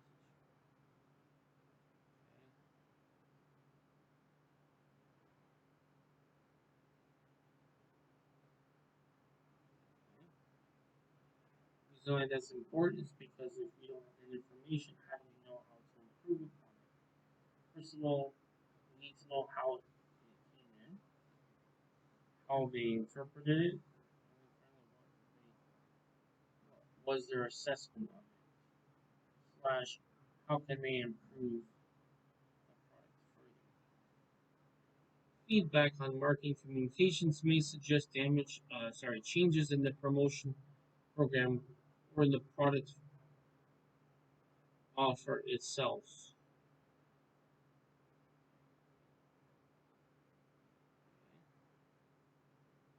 Now, before going to this further towards the end of this chapter, I'd like you to read this case example about celebrity endorsers, the good, the bad, and the ugly. This is an example about Tiger Woods.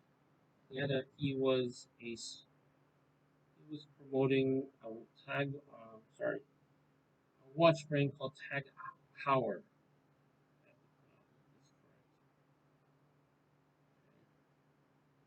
Once Tiger Woods says here, Tiger Woods' personal problems were publicly exposed, tarnishing the previous pristine image.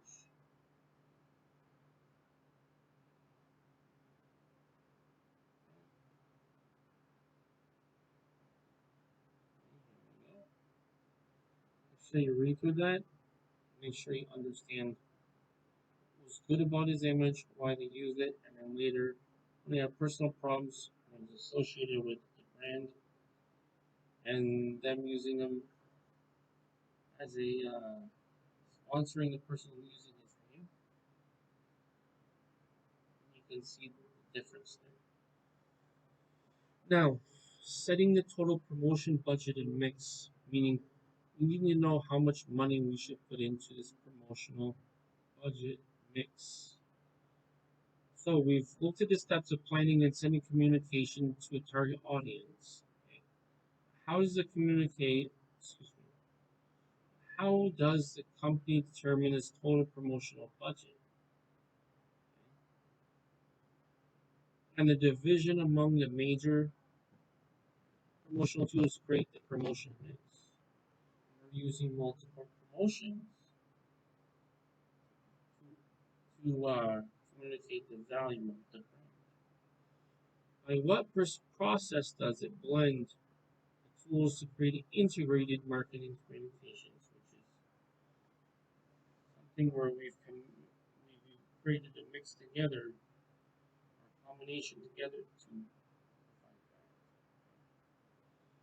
that. Now, when we set the total promotion budget, um,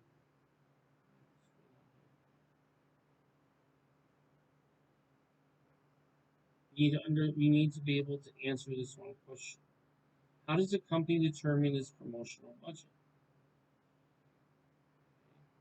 We have four common methods used to see total budget for advertising. Number one is the affordable method, which is the percentage of sales method and the competitive parity method. And finally, we have the objective and task method.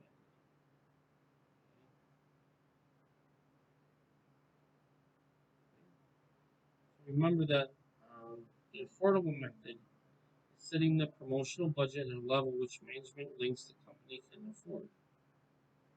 That's the affordable method. In terms of percentage of sales method, before I talk about that,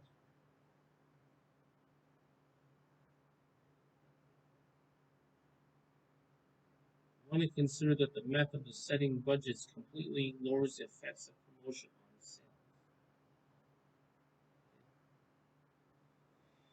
It tends to place promotion last among the spending priorities, even as situations in which advertising is critical to the firm's success. It leads to an uncertain annual promotion budget, which makes long range market planning difficult. So that's an internal issue in terms of planning that needs to be changed. Although the affordable method can result in overspending on advertising, it more often results in underspending. Basically, it's a matter of not spending on something that you need to spend on in terms of your advertising budget and marketing budget. Then we have the percentage of sales method. That is setting the promotion budget at a certain percentage or current after or forecast sales as a percentage of the sales price.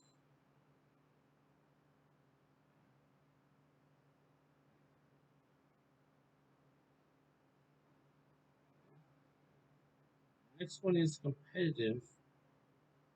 That is setting the promotion budget to match the competitors' um,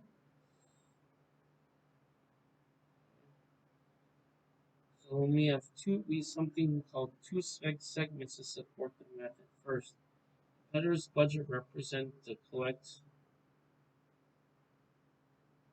wisdom of the industry. Number two, spending what companies spend help prevents promotional wars.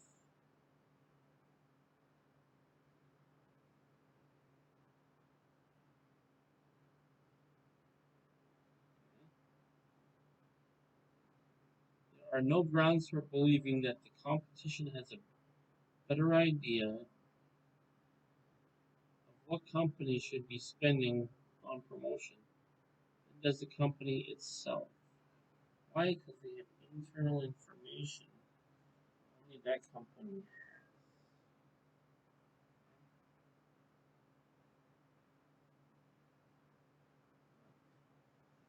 Pretty straightforward so far, right?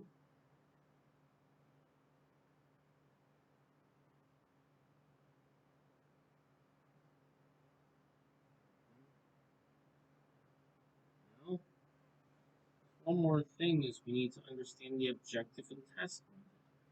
That is developing the promotional budget. Number one is differing specific promotion objectives. Number two, determine the task needed to achieve the objective. And three, estimating the costs of performing those tasks. Some of the costs proposed promotion budget. Now, when we shape the overall promotion mix, we want to understand is the concept of integrated marketing and communication that suggests that the company must blend the promotion tools together into a coordinated promotion. because it's a two or one. These are two or one types of promotional mixes.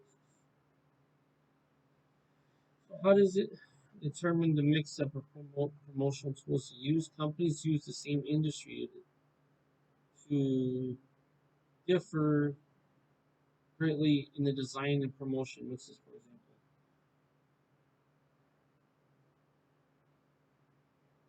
There we go.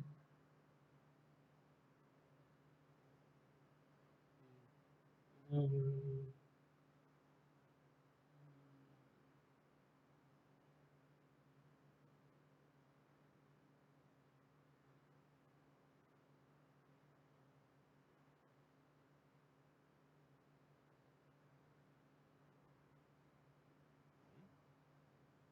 we also need to understand the nature of each promotion tool. I'm just pausing here for you to think about what's being said. So, where this determine the mix of promotion tools to use.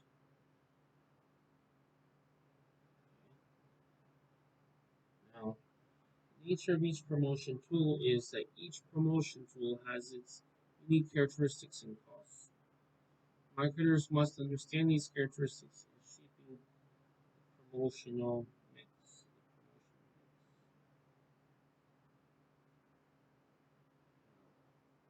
One part of it is advertising. And advertising can be used to reach masses of geographically dispersed buyers at at low cost per event.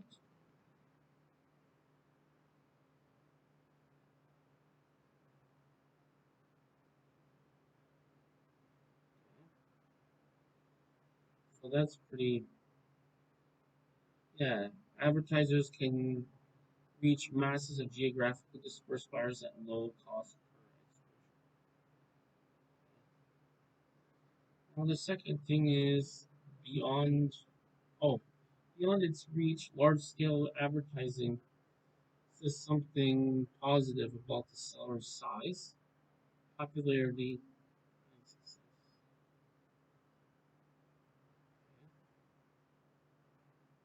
Because the advertising public nature, customers tend to view advertised products.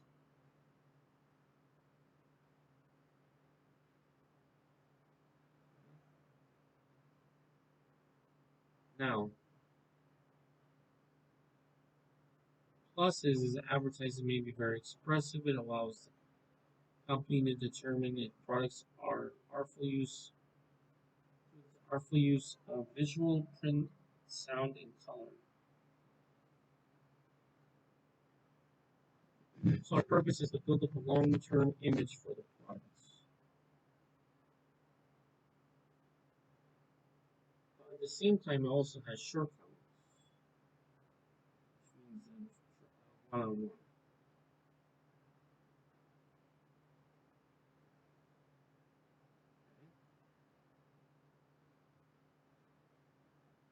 So it can reach people quickly, but advertising is impersonal, cannot be used to correctly be persuasive to another company or salesperson. For the most part, advertisers can carry on only.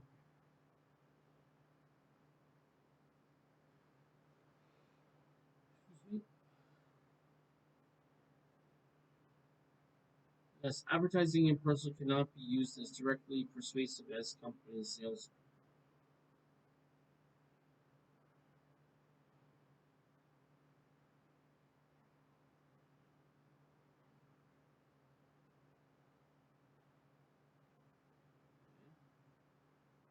That's the disadvantage of it. Personal selling has to do with a one-to-one interaction. It can be B2C, which is business to consumer, or it can be B2B, which is business to business. Personal selling is the most effective tool at certain stages of the buying process, particularly in building up buyers' preferences, convictions, and actions.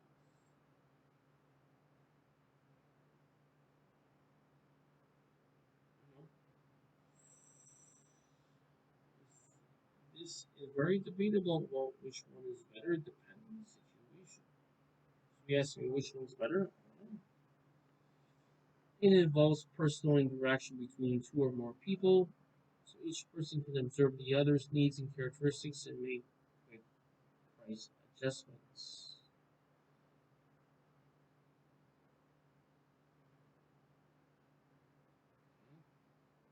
Now,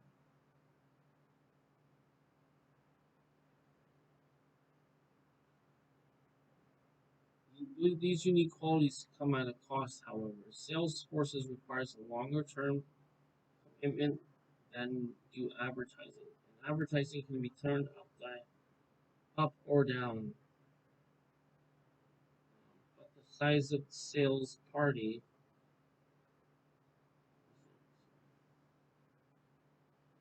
sales force is harder to change. Personal selling is also the company's most expensive promotional tool, costing companies.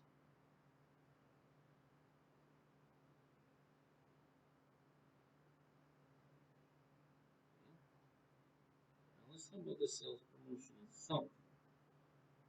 Sales promotions include a wide assortment of tools, coupons, contests, cents off deals, premiums, and all of which have the same unique qualities. They attract consumer attention. That's their point.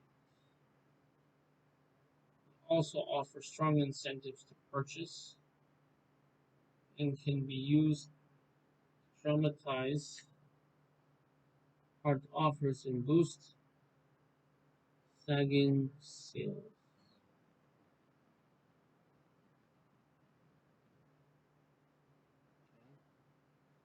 Now, now we have public relations, and that's usually done by the HR. But you can have a specific firm that just does PR for the firm.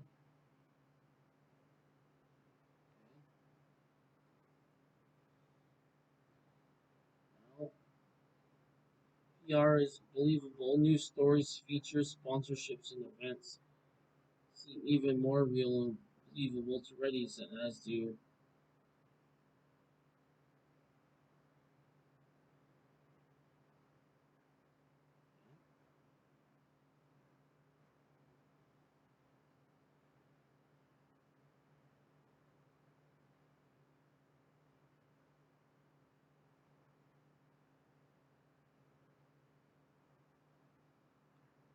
Let's talk about direct marketing.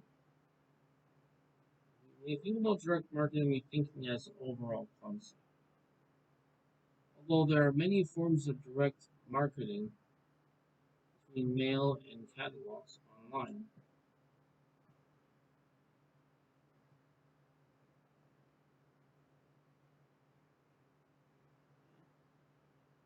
well, remember with direct marketing, there are four main forms of direct marketing: direct mail, catalogs, online marketing, telephone.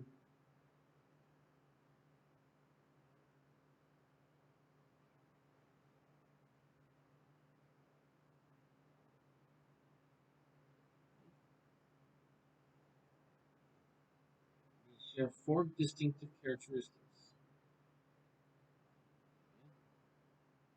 Number one, direct marketing is less public.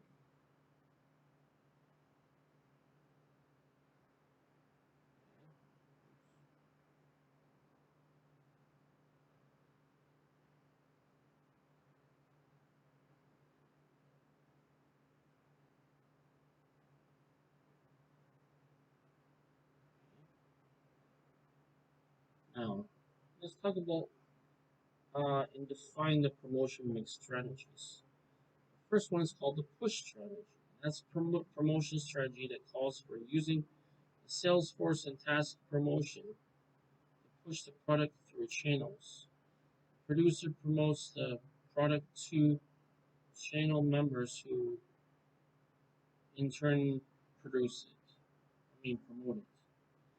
Second one is called the pull strategy. A function strategy that calls for spending a lot. Okay?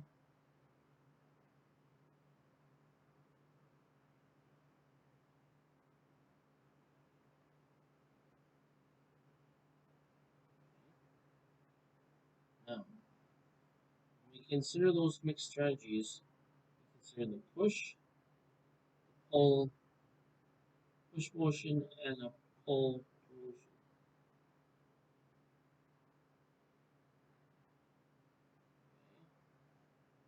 Now we have the push. Look at the pull. Pull strategy is a promotional strategy that calls for spending a lot on consumer advertising.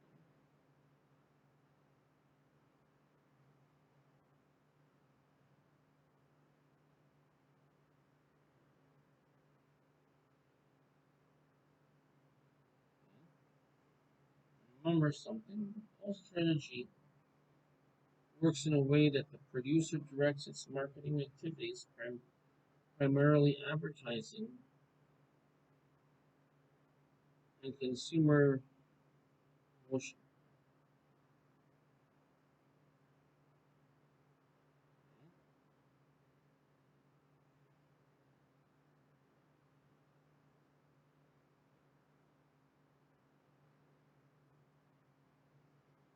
Now, here's a diagram of the push versus the pull promotion strategy. That way you won't be confused.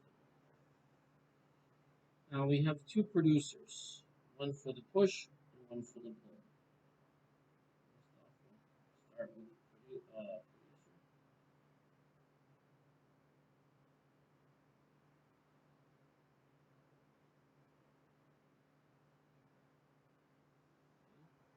Now, with the push, this promotion here, that wasn't very nice.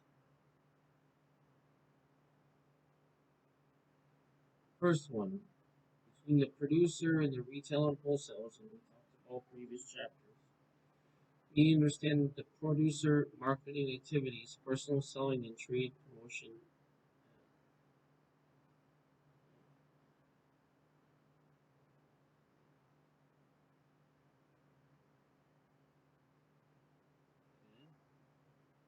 Now, we have the producer, we have the retail and wholesalers, and we have consumer.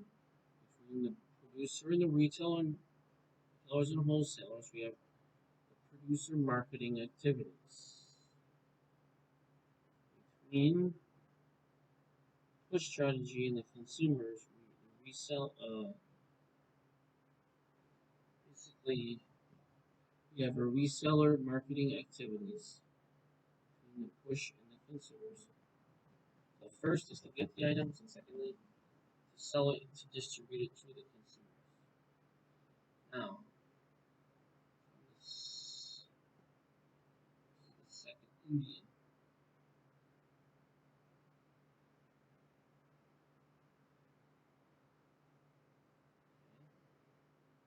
Now, with the pull, we have a producer. Actually, it's going in the opposite direction. Just 1 second. We have the consumers. Their demand goes to the resellers and wholesalers. And from retailers and wholesalers have a demand to the producer.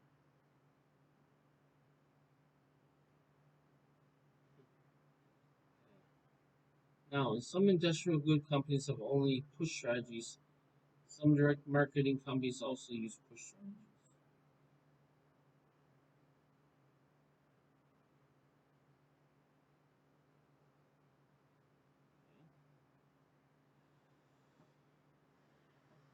Now, some industrial goods companies can only use only push strategies. Some of the direct marketing companies use only the pull strategies.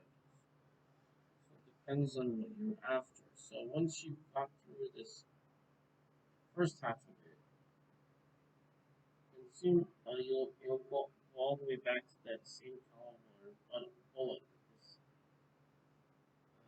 you would have in the arsenal. Okay?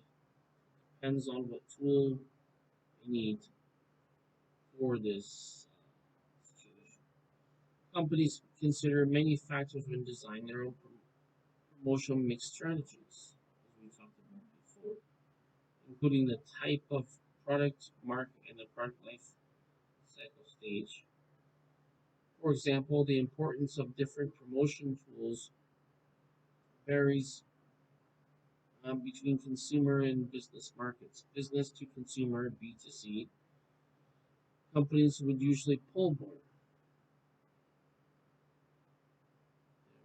therefore putting more of their funds in the advertising, followed by sales promotion, for selling, and then PR. In contrast,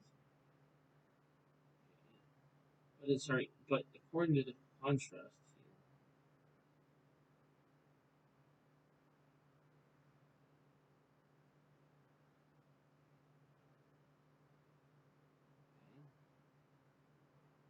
remember that's utilizing PR. Business to business marketers trying to push more, putting more of their funds into personal selling, followed by sales promotion.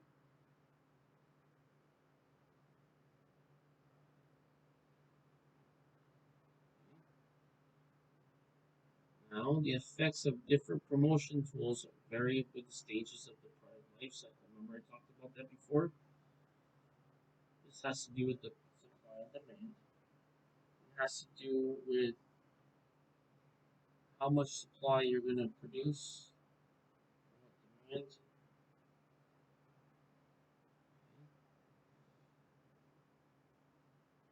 Now, in the introduction stage, advertisers and PR are good for producing high awareness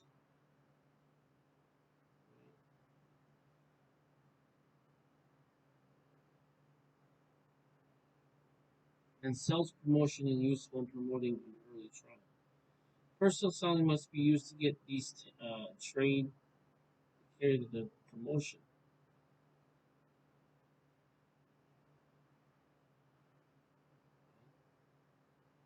Now,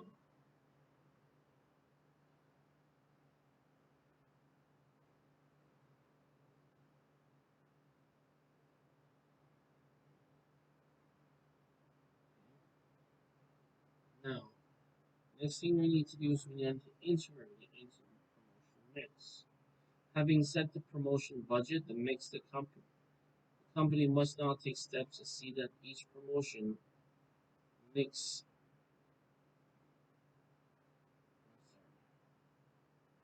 promotion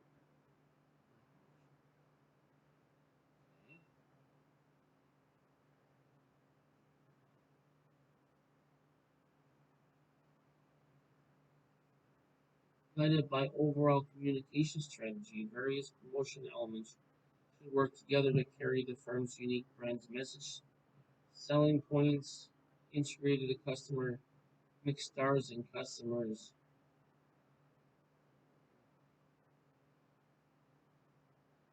Okay, now we're gonna finish off by talking about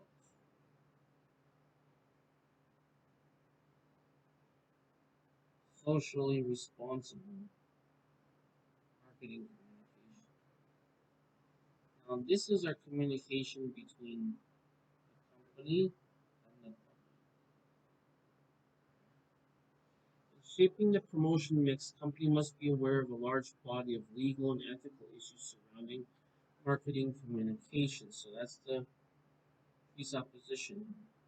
Most marketers work hard to communicate open and honestly with consumers and resellers. Still, abuses may occur, and public policy may have developed a substantial body of laws and regulations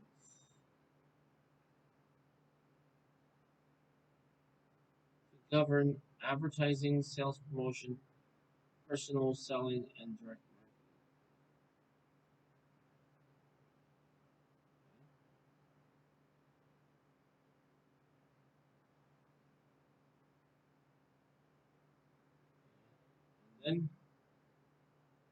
Then in this section, we'll discuss issues regarding advertising, sales promotion, personal selling. Now, advertising and sales promotion. By law, companies must avoid false or deceptive advertising.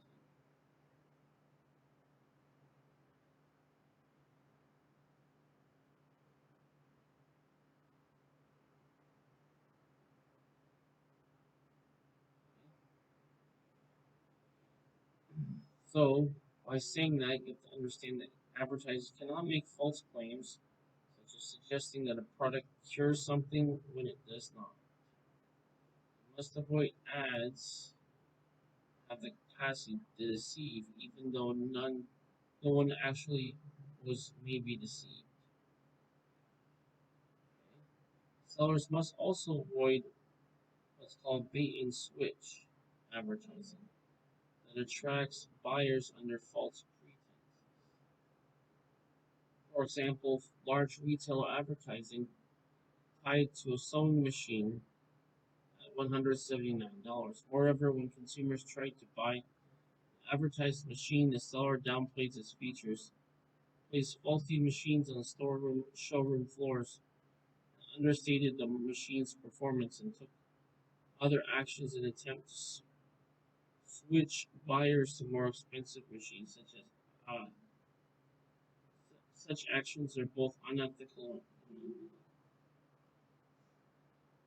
a company's trade promotion activities also are closely regulated. You might have heard the term truth in advertising. That's basically what remember, remember that according to the Robinson-Patman Act, sellers cannot favor certain customers through the use of trade promotions. They must make promotional allowances to serve available to all resellers on proportionally equal terms.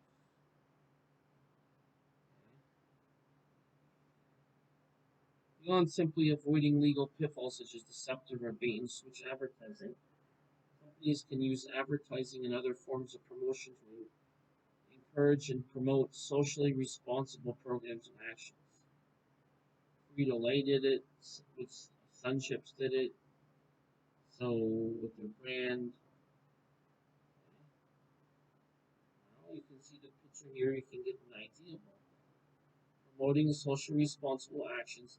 Frito-Lay ran ads promoting the compostable packaging for the Sun Chips brand. He also promoted programs challenging consumers to create their own videos encouraging positive change in the world, which ran on national TV. Now, one more thing is personal selling. Now, personal selling is a company's salespeople must follow the rules of fair competition. Most states have enacted deceptive sales acts that spells out what is not allowed.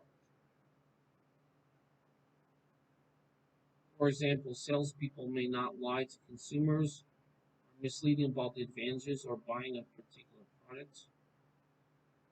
To avoid bait and switch practices, salespeople statements must match advertising claims. Different rules apply to consumers who are called on at home or who buy at a location that is not the seller's permanent place of business versus those who go to a store in search of a product. Okay? Keep in mind that these are not treated the same way legally. Because people who are called on may take surprise and may be especially vulnerable, high pressure selling techniques, uh, Federal Trade Commission and the FTC have adopted a 3-day cooling off rule to give special protection to customers who are not seeking products. Under this rule, customers who agree in their homes, workplace, dormitory, or facilities rented by the seller for other temporary basis, such as hotel rooms, convention centers, and restaurants, to buy something costing more than $25 have 72 hours